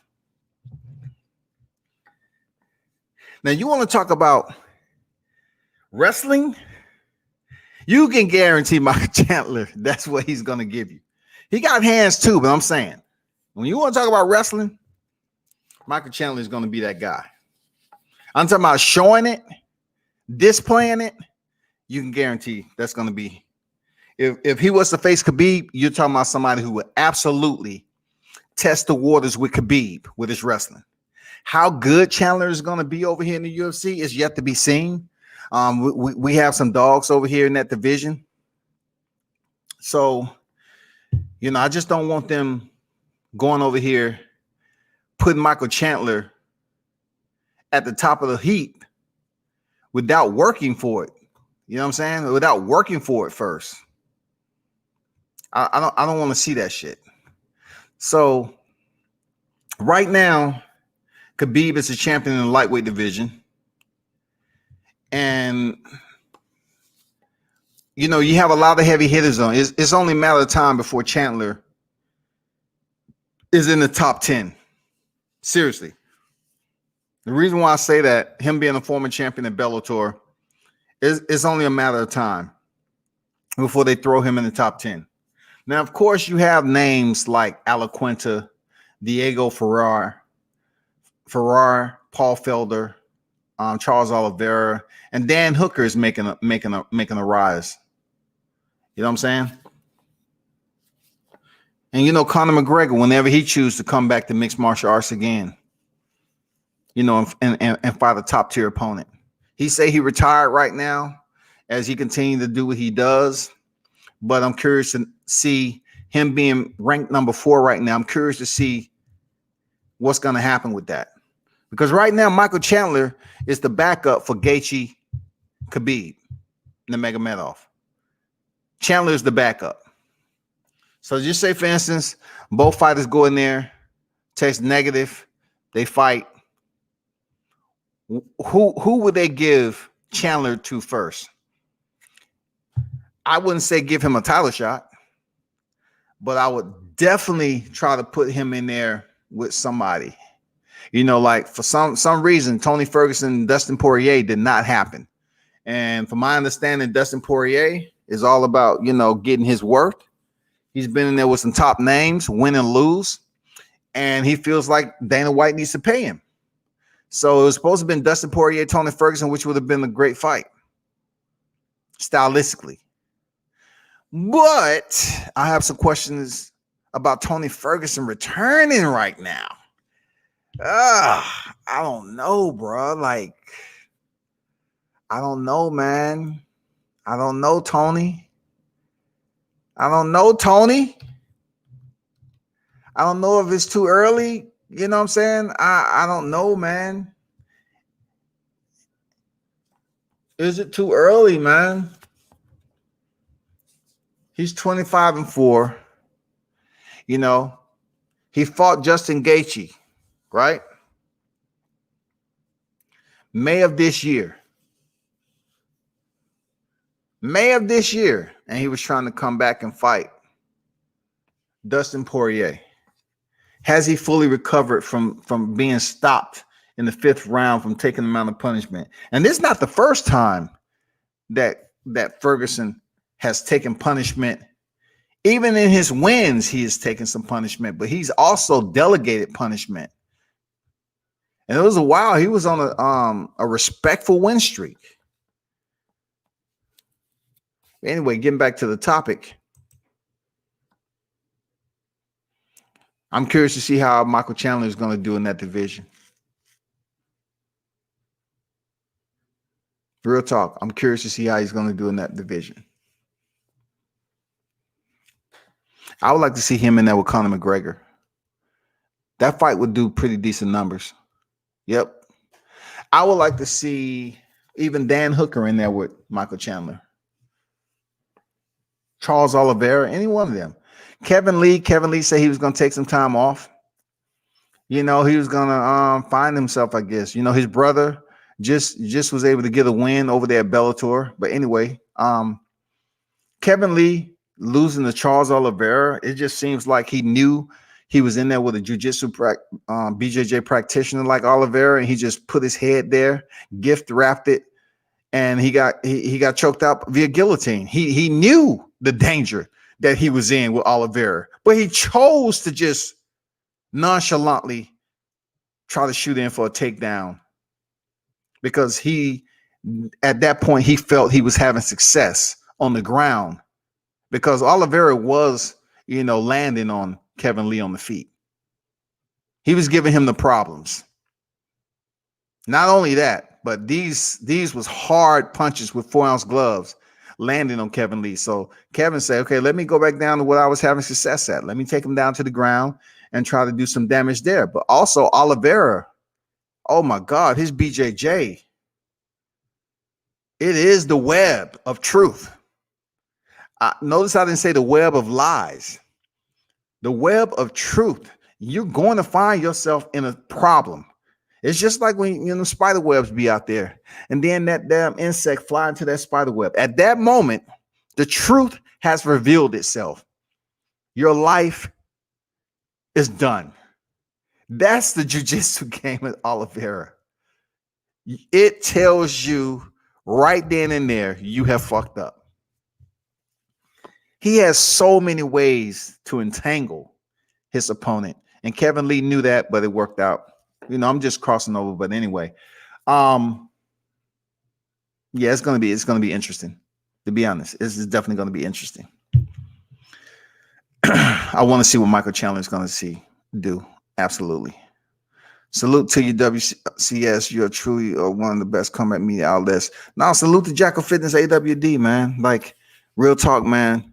These are my boys, man. Salute. They doing big things over there. If I was any closer, I'd definitely support, the CMOS and the brand you got up there, man. You know what I'm saying? They're doing big things. Shout out to Jackal Fitness. Make sure you check them out, bro. You know what I'm saying? They know damn near every boxer that you could think of. Real talk.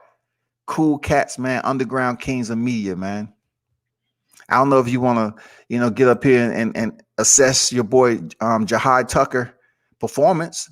You know what I'm saying? But you more than willing to do so, man. If you got the time. If not, I understand, man.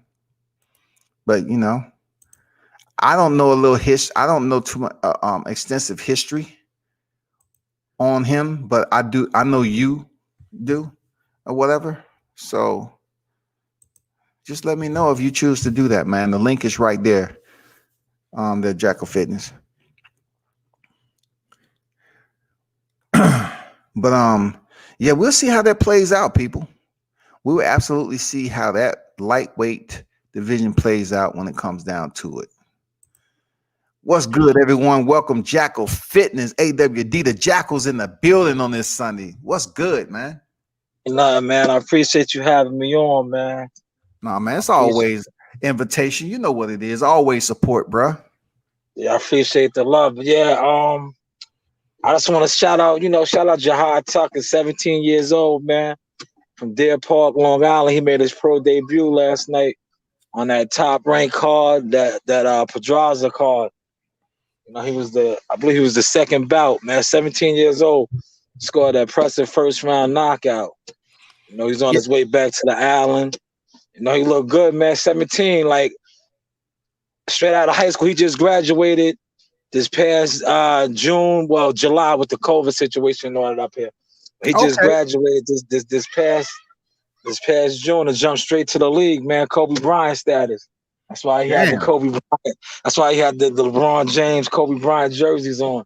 You know, he went from high school straight to the league, man. Yeah, I seen that. I said, okay, I see you, young fella. I see you.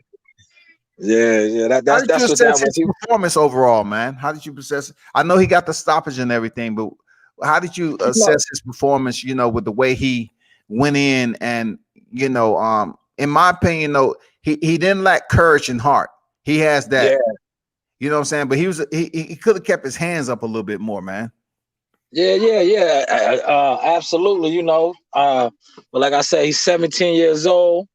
He got a lot of growing to do, but yeah, just to be 17, you know, and step out there with on a big stage like that is a testament to his skill set and to where he could go as long as he stays hungry and continues to work on his craft. But I give his performance, you know, to be 17, I'll give him a B. You know, he was on the big stage, even though it wasn't no crowd out there. You still got the lights. There's lights, cameras, and action. You know, a lot of kids his age, guys that's world champions right now, they were still in the amateurs at his age. You know, he was out there on ESPN, and you know for yourself too, World Combat covering the sport. When guys turn pro, even some top-notch guys, when they turn pro, they're not fighting in front of the cameras and on the big stage like that. They might be fighting out like the Dave and Buster's and the Hooters, you know, at these little small time shows. So that's just a testament of his, you know, his mentality to be that age and to fight on a card like that. You know, straight out of high school too, bro. Straight out of high school, dog. Yeah, so I ain't gonna lie, it was something. I was thinking to myself, right? I was saying, damn, 17 years old, man. I was on my way to boot camp, but this dude is leaving high school, going to fight on top rank, dog. Like, yeah, he's fighting on TV, and his fight was televised too. Televised, yeah. That's what I said. I was like, I'm extremely proud of him. You know, I'm gonna keep it real. I'm a little biased because you know I be in the trenches and in the gyms with him. So you know I'm a little biased, but I can admit that. But I'm extremely proud of him, man. Like you said, when I was 17, I didn't know what I was doing. I was just running around. I might have been stealing cars. Yeah, he was out there on a major scene doing major things, man. I'm truly proud of him, man. I'm proud of his dad. You know, I talked to him last night after the victory. You know, I'm just happy for him, man. That was a good look, you know. Yeah, that was wild, man. You know, him being so young, being able to get signed. You say he signed with Jay Prince, right? Yeah, Jay Prince. And how did that connection work? I look forward to interviewing him too, man. But you know, just give us a little short cliff note. You know, how did he link up with Jay Prince? You know, with no professional fights for Jay Prince to pick this cat up. Oh well, basically, shout out to Mike Prince Jr. That's my peoples. Okay. So I got somewhat of a relationship with Mike Prince, and I know they sign fighters. And like I said, Jahi, he's from the gym that I go to. I'm cool with his father. I know another one of his coaches, and I know they was looking to make that move. So I made a call to Mike Prince, and the rest is history. They flew him down to Houston. He went down to Houston. He sparred with Shakur Stevenson. Sparred with some of the guys down there. The rest is history. You see where he's at. So did he have to go try out, man? I mean, did he have to go? I mean, being he fought in the amateurs, did you have to like send a video? Did he have to go? They came to the gym and watched them spar. How did that play out? Well, basically, before the COVID situation jumped off, when Shakur was gonna fight in March at the Garden, before that, the COVID and everything got shut down, we was gonna have a big meeting then. But then all that had got the COVID came and everything had got shut down. So it kind of like threw everything off.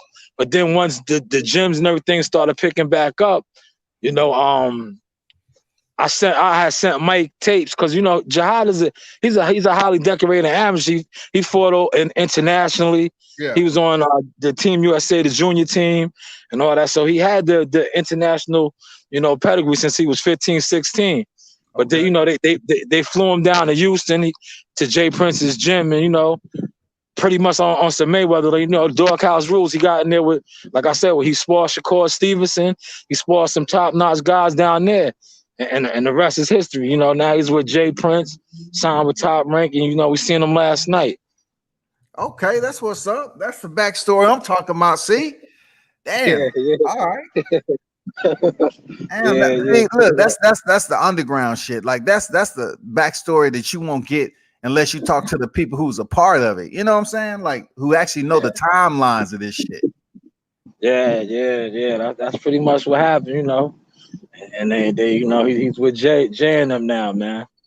But I know he he was trying to go pro, man. I want to let him, what we talked about. He's gonna get on the show with you, so I want to let him break it down. But yeah, it's all good. A lot of the heavy hit is one of them. I'm gonna let him touch on it, talk on it. A lot of them was after him. A lot of them was after him. He was like the song, like the song Cameron and the Clips out. He was in high demand. He was after him. Yeah, they was definitely after him. But he went with Jay, and you see that last night was his show, man. He did his thing, made a good pro debut, man. And is he living out there in Texas now? He's still he's still up here. He's still up here. He's still based out of Deer Park. Right. He moves around, like I said, he moves around. He before he signed with Jay, and then he was out there at the Tangusen gym. When he was even in the gym around that time. That's how I had the exclusive when Tank Davis and Homeboy sparred and Ivan Redcoat or Red Cats. Okay. Jahi was out there. Yeah. Jahi was in the gym that day.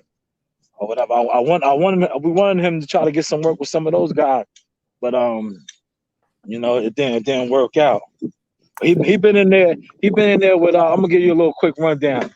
Since he been 16 years old, he sparred former world champion Richard Comey, Richard Hitchison. Top notch guys, man. Pros. Since he was 16 years old, he was sparring these dudes on the NYC scene. So he been around the block. He got so he did his groundwork. It seems. You know what I'm saying? Yeah. He been in there with pros. Top notch pros. Since he was 16, holding his own. What happens in the gym stays in the gym. I'm pretty sure if you ask any of these dudes, how like you go to a job for a job, you do the background check. I'm pretty sure if you was to ask any of those fighters that I named, they gonna say it was good work. They're gonna say it was good work. I hear that, man. That's awesome, man. Salute to Jahi Tucker, man, for going in there getting the victory. Not only getting the victory, but just changing levels in his life as a young man, bro. Like, god damn.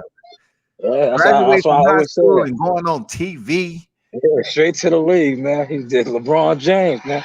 He took it from high school straight to the league, man. I Straight to got the like, league, no in between. Like, shit, done. yeah, like Earl Spence just started boxing at 16, and was still an amateur at 17. This kid just graduated. You know, he right now he should be in his fourth semester in college. But you know, he's putting on right now. He's doing grown man things.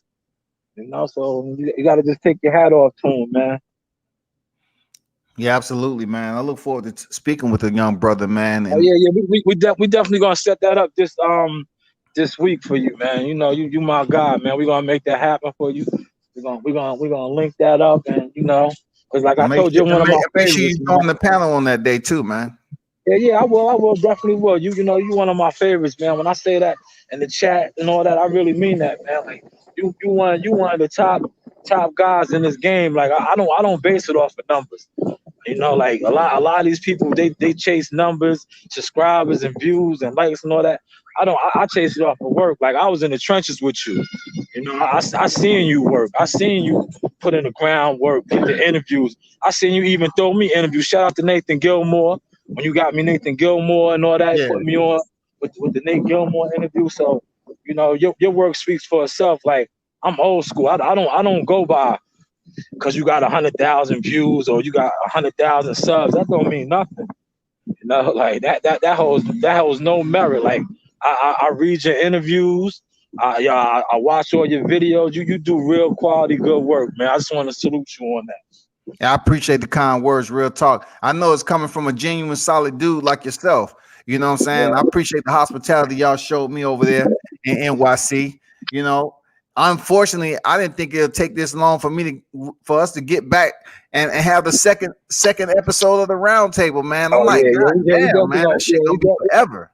Yeah, no, we definitely gonna do that again. It's only a matter of time for the live gates and all that open back up, and you know we will hook up again, man.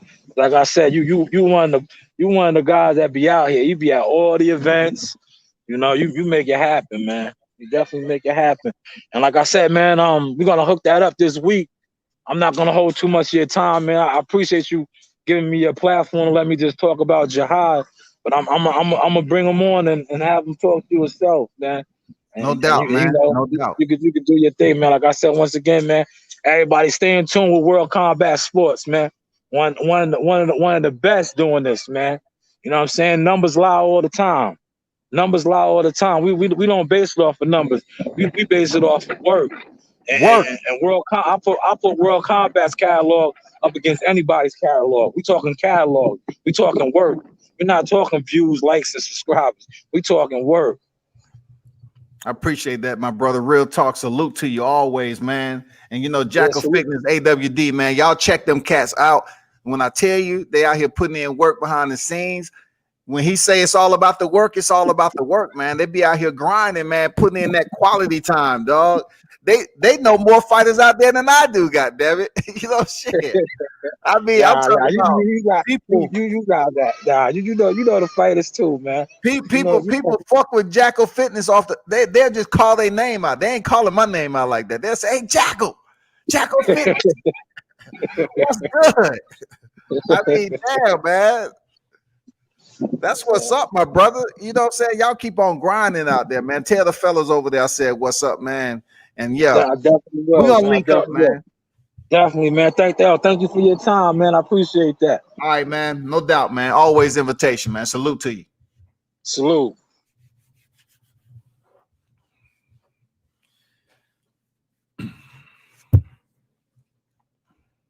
But shout out to Jackal Fitness, AWD, man. Real group of brothers, man. For real.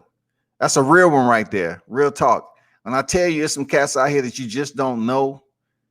Like they're not on social media all the time like that, but they know a hell of an amount of boxers. They deep in the game. That's one of them right there, man. That's real talk. It's no faking that shit for out here capping.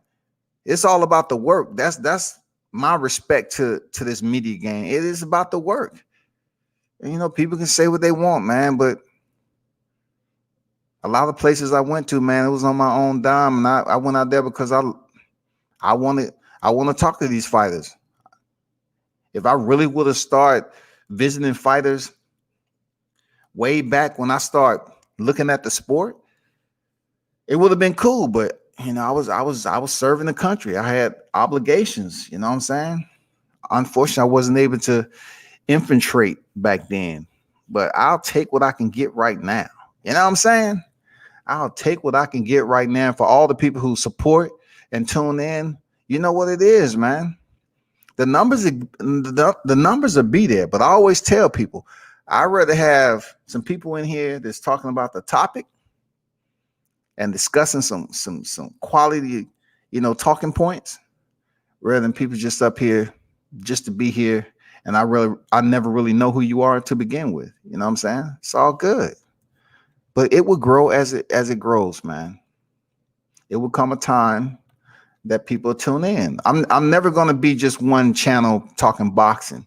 It's always going to be about multifacets of combat discipline, because that is such a unique perspective in educating yourself, on combat disciplines. It's just unfreaking believable, especially when they have all these arts out here of combat sport that people really don't want to talk about. I appreciate that, Don Dollar Wrench Game in the building. Real talk. Appreciate that, man. Appreciate that. And, Don Dollar, one of the ones been around here for a minute, man. I think from day one, man. Real talk. Salute to you. Shit. Appreciate your support, bro. Appreciate your support. All the ones who stopped in earlier. You know what I'm saying? Real talk. Appreciate what you do.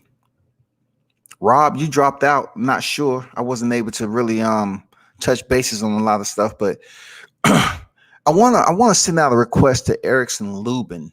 All right. He defeated Terrell Gausha. I want him to give me my time back. I need my back pay. For real. I need reimbursement. I need reimbursement right now for Erickson Lubin. Now, Erickson is a cool cat. Like I told you before, when I spoke to him in person at the MGM Grand, he was a cool dude. This is no way, shape, or form a jab or whatever. But yeah, it is. It is. Because I just couldn't understand what I was watching yesterday. It was so late in the AM. I'm used to working long hours, man. Shift work while I was active duty and shit. But Erickson Lubin, the titty, the pity pat that was going on. I want to say it was a layer. It was a system that you have to train in boxing. It was, but man, it was. Oh my God. Oh my God.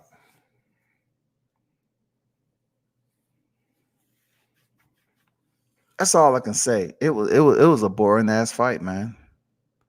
It was. I know you was playing it careful, but how can you be hurt? How can you play it careful the entire fight and get hurt in a late round like that, Erickson? Like, bro, are you truly something's going on that you don't have a chin? Something that you're afraid of? Something that's going on that you don't have confidence in engaging?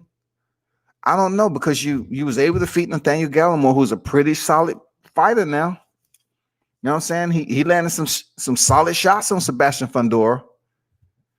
Different fight. I'm just curious as to why you fought a fighter like Terrell Gausha. Was it the fact that there was some type of fear? You thought he was a threat in certain areas? Let us know, bruh. Because that fight, it was underwhelming, to be honest.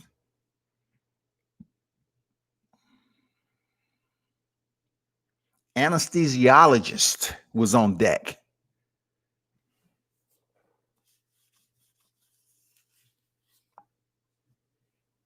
I just didn't understand why. The pace was what it was between both of you, not just you, Lubin. But you're the one that they're raising up to get back in title contention, to have that big shot with the winner potentially of Charlo and Rosario. They're trying to insert you back into the frame. That people start talking about you again instead of the setback that you had. You know what I'm saying? And though that moment that you had, I don't like to play around with fighters who was, stopped the way you were, but people will always remember the day you were stopped and how you were stopped. And it's one of the most, riveting scenes that you will see when a fighter was trying to get up and he couldn't, like your mechanics was all messed up. And that might still be a part of your thought process when you go into the ring. And like I said, you've had some wins before stepping in there with Terrell Gausha. But why take it so freaking careful? Why be so cautious when you're trying to earn fans right now, man? Why be so cautious? And you stepped in there with some top fighters. Like, you defeated Nathaniel Gallimore, man.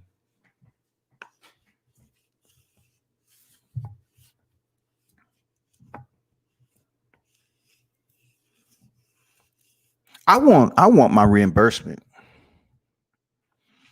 Seriously, you can cash at me or whatever. $ WCS WC Sports. WCS Sports. Just cash out me my reimbursement, man, for that performance. Seriously. That's all. We don't have to have a conversation. I consider you a cool dude. I don't want you hopping on here like you upset that I ain't being appreciative.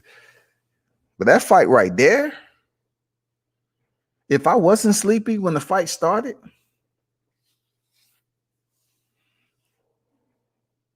it made you go in the kitchen and fix some tea at 12 o'clock in the a.m. just so you can goddamn get your life together.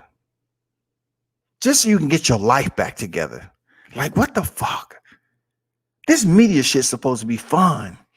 But watching Erickson Lubin and Terrell Gausha, it just made you do some shit out of the normal at that time, late. You just had to say, you know what? I need to go fix some green tea. Okay. Take out some cheese and crackers and some grapes.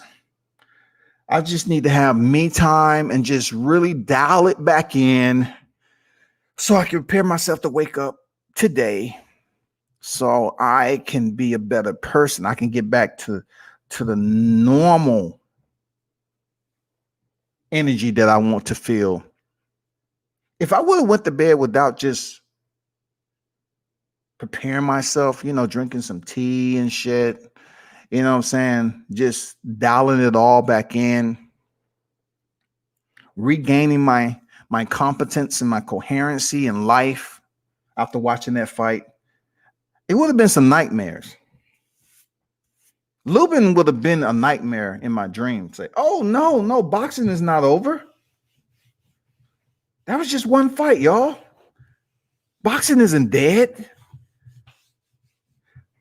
We just want to know what was going on with Terrell Gausha and Erickson Lubin last night. That's all. And then how can you have such a low-speed fight and get hurt in the 10th? Did you get complacent off your own lackadaisical work? Come on, man. Jesus Christ. I don't know what y'all think, but he didn't win any fans. Seriously, he did not win any fans. Thank God Jerome Ennis was on that card, and he went in there and got the stoppage against Warner Brave. Good job, Jerome Ennis. I would like to see him step in there with Yordenis Ugas or Virgil Ortiz coming off that performance, and he'll be a problem for both of those guys. Jerome Ennis will be a problem for both of those guys. Believe me.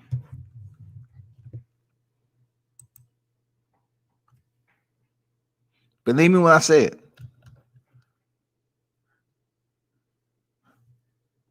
Thank God that the main card started with Jerome Ennis and Warner Brave.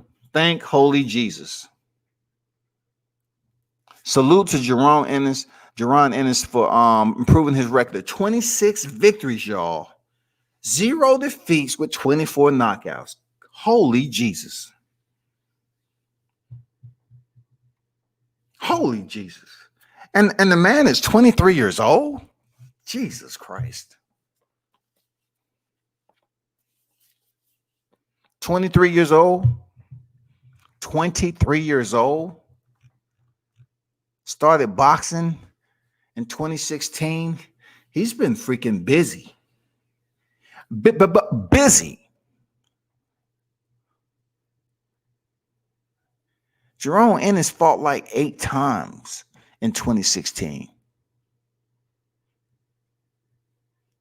You know how many fighters are looking for that type of schedule? 8 times to start off his career in 2016.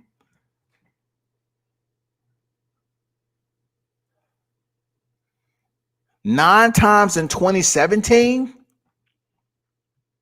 8 times in 2016. 9 times in 2017.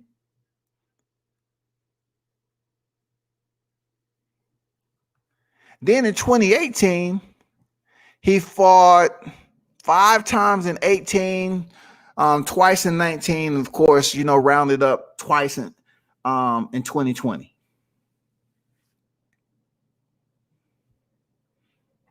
Crazy. Crazy, crazy, crazy.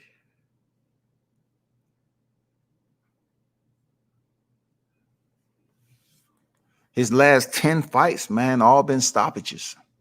And though he's increasing his competition, I'm just saying, last over 10 fights have been stoppages.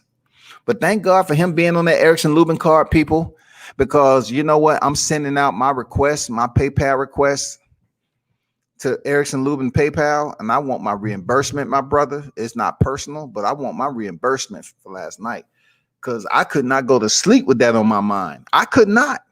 After all that I've seen that night, you was the last fight I watched. I was flicking back and forth between Pedraza, Molina, and Lubin Gausha because I really wanted to see a good matchup. I felt this was a solid matchup. And then what I get the psych award.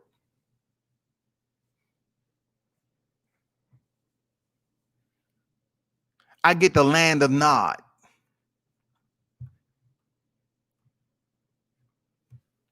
I get phase 3 of the comatose state. I couldn't even have enough confidence to allow me to be placed in REM sleep. I couldn't do it. I'll say, God damn, Lubin, what is going on? Why did you take us through that? It was crucial, bro. It was very crucial. The pit pat, the pity pat, distance, jab, you jab, I jab, you jab, I jab, you jab, I jab, you jab, I jab, you jab, I jab, you jab, I jab, jab, jab, you jab, I jab, you go, I go.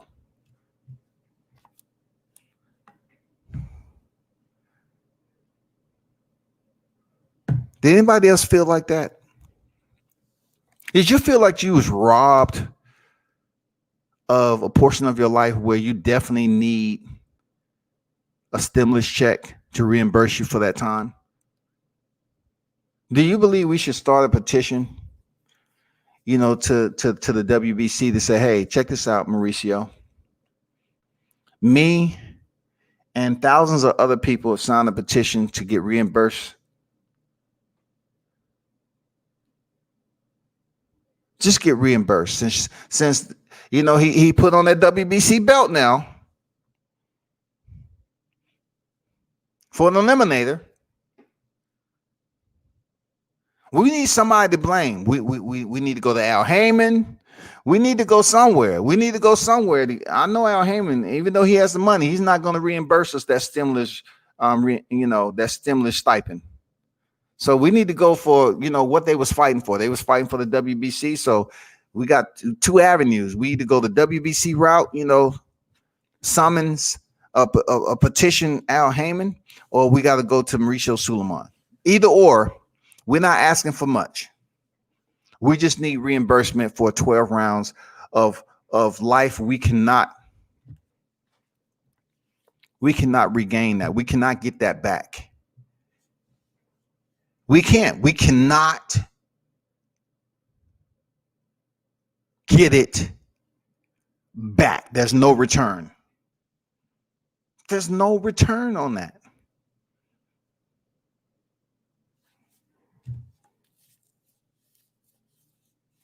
Shout out to Kevin Cunningham, man. Like I said, respect. There's nothing against you, but God damn it. Jesus Christ. I don't know if y'all feel the same way.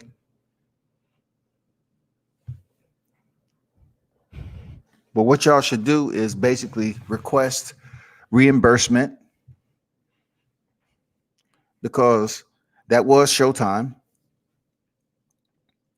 And even Yamba Yar defeating Breedy, he even acted like he didn't know what the fuck was going on. He did well early and then just allowed Breedy to come back in like a breeze. I'm like, what are you doing, man? Why are you letting this guy back in the fight? What are you doing? And his post interview, he just act like, well, I know I won, and yeah, let's move on.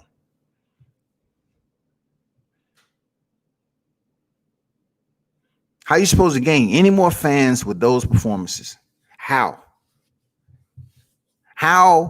is Charlo or Rosario gonna say, yeah, you know what, I want to fight so and so? They might not have a choice, but I'm just saying. What are we looking at? This is gonna be a PPV fight. If you get the winner, this is gonna be a PPV fight. What are we looking at? Because after this performance, people's like, man, I ain't paying for that. Well, then again, if you face Charlo, people might tune in for that. Seriously. But check this out, people. Let me allow you to, before he even think about getting a title shot, I think there are some individuals that he needs to face before he steps in there, like a Julian Williams. Julian Williams been stopped, his last fight. I would like to see him face Julian Williams. What about Charles Cromwell? That'd be a good fight. Brian Castano. You know what I'm saying? What about Tim Tszyu, who's coming off that stoppage of Jeff Horn? Yeah? That sounds good, right? What about Jared Hurd? That'll be a good fight. Well, that's too much of a threat.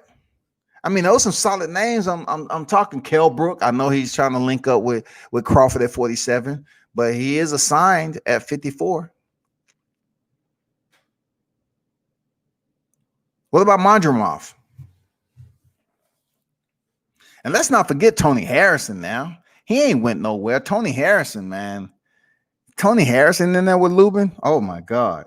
You wanna think you had reservations about engaging Terrell Gausha? I hope nobody's forgotten about Tony Harrison, because he is a damn good boxer. When it comes down for pure boxing skills, Tony Harrison can box.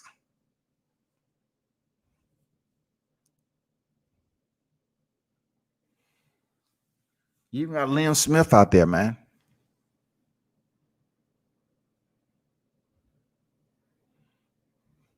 All those names. Who do you want to see first, man? He should fight one of these guys, and come back and perform a little differently than he did yesterday. He need to face some of these guys. Castano, Tszyu, you know what I'm saying?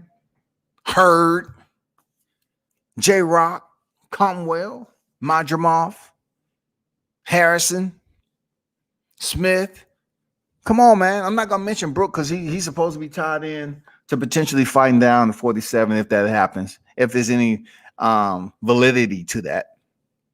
But come on, man. Put Zoo in there. Because we know Zoo is gonna be all about going in there, giving us excitement. And he's not gonna wait in the pocket like Gausha. Conwell will be an absolutely exciting matchup too. If they really want that. Man, y'all let me know, man. Put it in the comment section on the names that I just gave you, man. For the fight Lubin, for real, man. Like he needs to fight somebody else. Now he's the WBC junior middleweight mandatory. And that's for Jermell Charlo. So Jermell Charlo goes in here and beat Jason Rosario, if that's the case. He is the mandatory. Coming off that performance with Terrell Gausha, is it a performance that you can say, okay, let's look at this performance like Sean Porter, Yadina Sugas? Let's look at it in that perspective. Was it that? Was it the fact that he just kept it safe? Like he said, Kevin Cunningham told him, just keep it safe. Don't take too many risks and get the victory. And then it is what it is. So the next fight, are we just going to see the next fight, him being the mandatory for Charlo? His next fight is just going to be against the winner of Charlo Rosario? Is that what we're seeing right here? Because I just can't see you stepping in there for what you witnessed between Charlo and Harrison. I know Lubin is smarter than that. Maybe it just was a sweet fight. It just was a fight that you held the appointment. You kept the appointment and you gave the basic grade level D performance just so you can, just keep it safe and get this big fight. You didn't want to mess it up. I understand. It's been like 3 years since that knockout loss, I believe. It's been like 3 years, but the whole point is that is back in 2017, I believe, and it was in the first round, and it was in a bad way. So this might have been one of them Sean Porter type performances where he barely pressed the gas. He just had the clutch in neutral. You know what I'm saying? He was just cruising through the fight and then decided to open it up in the latter rounds. I get it. It might have been that Sean Porter Famelo type of energy. I don't know. Somebody tell me. Somebody explain, elucidate, please. Elucidate that for me, please. Because I'm not looking forward to Charlo facing Lubin. People are going to be like, okay, when it comes to Charlo Lubin, it's going to be an easy selection process for them. They're going to say, I'm going for Charlo. Based off Lubin's last performance against Gausha, yeah, I'm going for Charlo, man. I want him to knock this dude out again. Boxing fans are petty like that. They can be anal retentive like that. They can be very critical.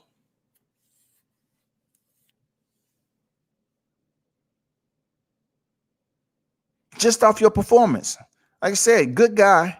But when it comes down to, okay, in the sport of boxing, you stepping in there with a Charlo, they're going to go automatically for Charlo. They're not going to say, well, I want to see Lubin do something that I don't think he's capable of doing. I don't know if Lubin can hurt Mel Charlo. But I believe Mel Charlo can hurt Lubin again. I do. Because seeing him being hurt, I thought it was the 10th round. I believe that Mel Charlo can go in there and do it. He stopped Harrison in 11, didn't he, or something like that?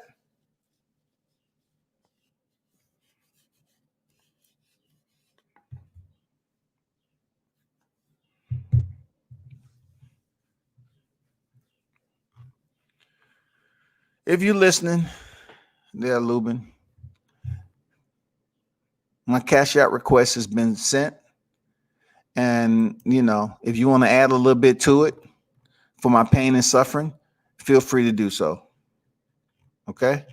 Feel free to do so. I appreciate it. Because I don't want to take myself through that fight.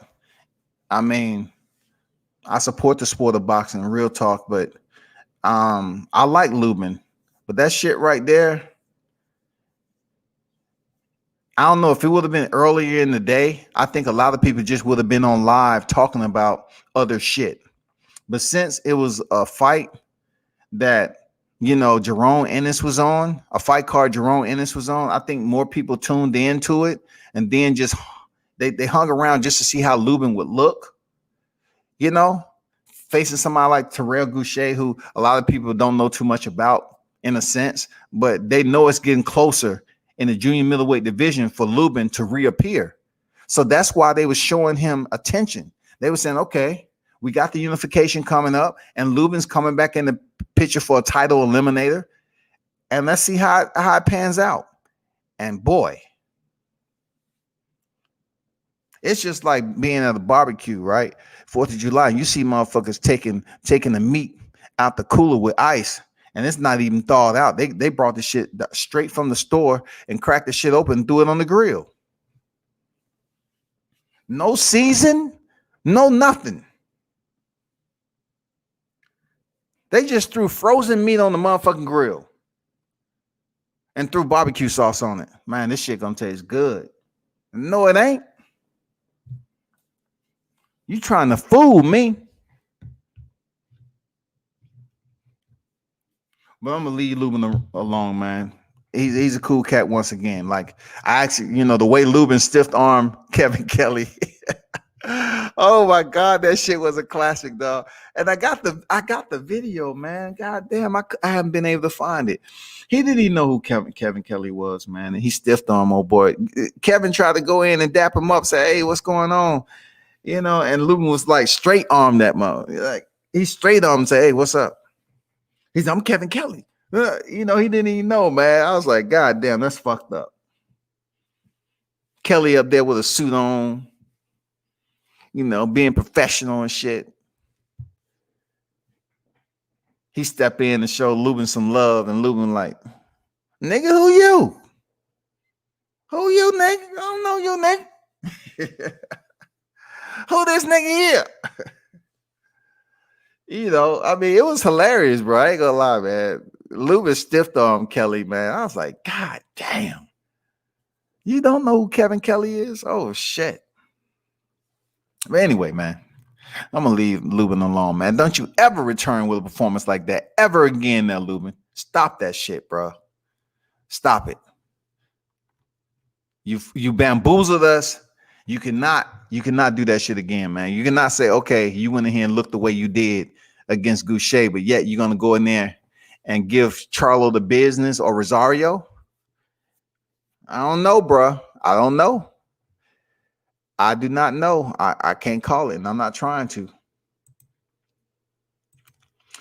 But anyway, moving on. I went over the UFC aspect of it. It is what it is, man. I like what I was seeing with, you know, Kamaru Usman and Colby Covington. They have a rematch. It'll be cool.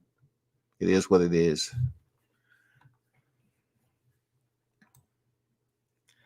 But, you know, when the boxing titles for Erickson Lubin said, Erickson Lubin overcomes scare, boxes past Terrell Gausha. That shouldn't be the case today.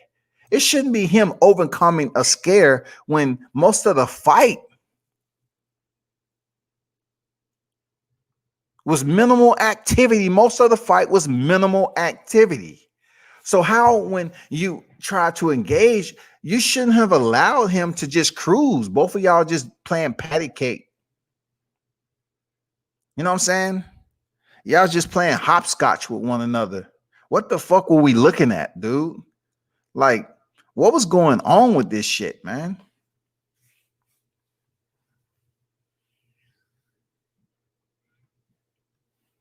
It's fucked up.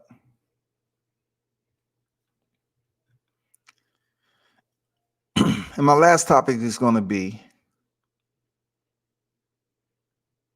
and last two topics. Devin Haney is going to face Yurkis Gamboa.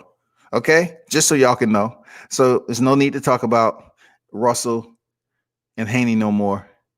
That fulminated the way it did. It blossomed into something, and then it turned into a cactus plant that you just want to stay away from. Like, I don't want to touch that no more. Nah, it's no need to touch it no more. There's no need to touch it no more. I really wish that fight could have happened. It would have been big for boxing, but it's not going to happen. It's done, over. Gamboa in November. And listen, it's going to be a good fight. Gamboa is still a quality opponent even at his age. You know what I'm saying? Even at his age, he's still a quality opponent. For Dillian Whyte facing Alexander Povetkin. This is kind of what I said to you all way back when I was very critical of Dillian Whyte, and they had him over here campaigning to insert himself into the firing line of Deontay Wilder. And I was telling people, I say, man, Dillian Whyte is not the guy to put in there with Deontay Wilder. So therefore, the shit never worked out. You know, he get out the ring, to my Deontay, let's go, Deontay, where you at? And everybody was like, Eddie Hearn's over there smiling and shit, thinking somebody's gonna this shit was gonna catch fire, and then they was gonna put him in there with Wilder, and people up here saying Wilder ducking White. Can you imagine what would happen? It would have been the same result as Dominic Breazeale being on the front end of Wilder right hand. He would have knocked out freaking Dillian Whyte the same way.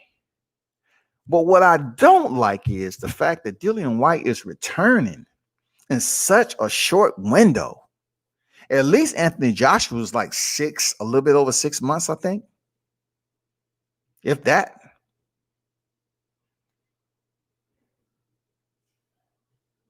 A knockout in the heavyweight division is a concussion. The way Dillian Whyte landed, the way his body stiffened up, that was brutal. It was brutal, y'all. There's no way around that shit. It was brutal to get knocked out like that. And so for Dillian Whyte to return, and then also let's not forget they had a therapeutic that UCAD, that across the pond therapeutic exemption. So I'm not saying they wasn't clean.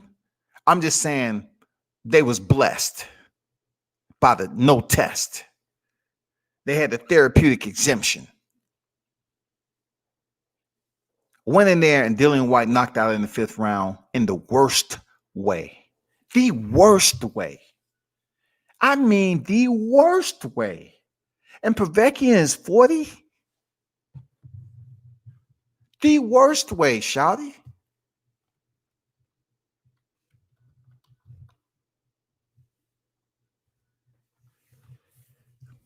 Oh my God, they're gonna bring this guy back to the boxing ring after being stopped the way he was in under 3 months, I believe. He was knocked out in August last month, y'all. He was knocked out in August 22nd. He's coming back November, a day just short of 3 months, November 21st, to face in a rematch Alexander Povetkin.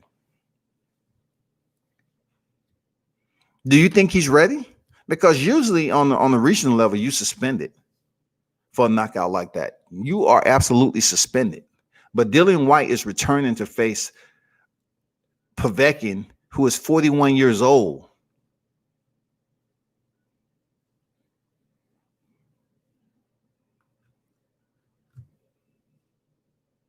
Do y'all see a problem with that? Dillian Whyte is 32 years old. 32 years old and still searching for a world title. He's been in wars while they lasted. He only has 2 losses, but he's been in some tough fights in his, with the wins. His only losses came at the hands of Anthony Joshua and Alexander Povetkin. Povetkin now have bragging rights in a crazy way. Because Joshua stopped him in 7, but Povetkin stopped him in 5. So if you want to be petty about the bragging rights, there you go.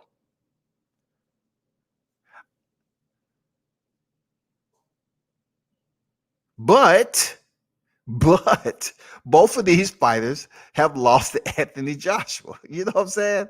I mean, it's just bragging rights if you want to be petty. But when it comes down to it, Povetkin can say, okay, I did something better than you did. But I think the knockout that Povetkin landed on Dillian White was brutal to the point where he should take some time off more than 3 months before he returned to the sport. In my opinion, the way he sounds and everything, he's gonna be one of those fighters, man. When he's close to his 40s or late 30s, you're barely gonna be able to understand what he's talking about, unfortunately. And this is his livelihood, bro. Like, this is Dillian White's livelihood.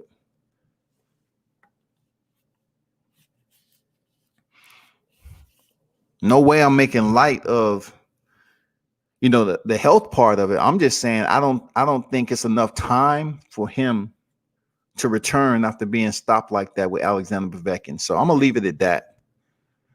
I mean, ultimately, Eddie Hearns, he's doing what he want to do, whatever, whoever's running the show over there. But unfortunately, that is the way boxing is. You know what I'm saying?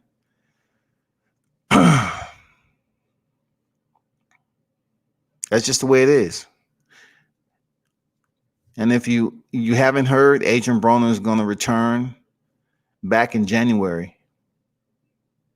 I kind of made mention of this in my previous live, but Adrian Broner is due back in the square at the early calendar of 2021.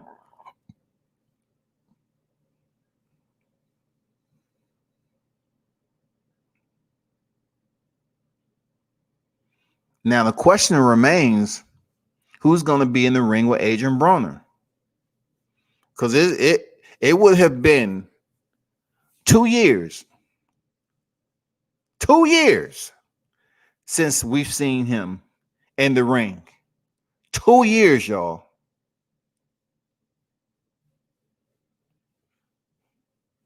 Two freaking years.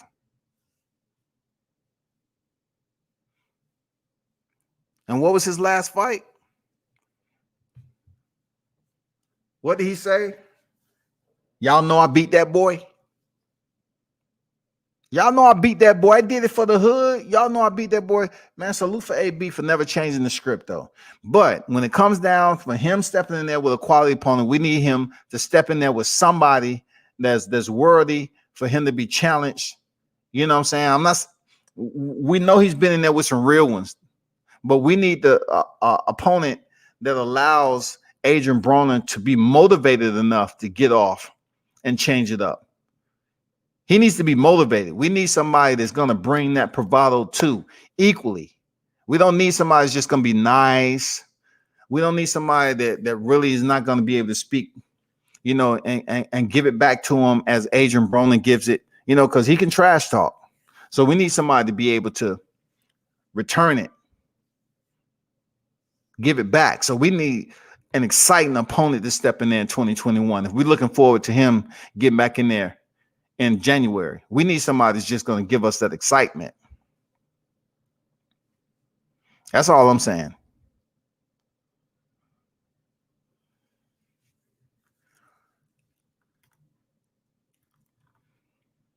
So that's all I got right now. Appreciate everybody for stopping in. As always, turn up and tune in to World Combat Sports. This has been Fight Recap. Pedraza defeated Molina, UD, 10 rounds.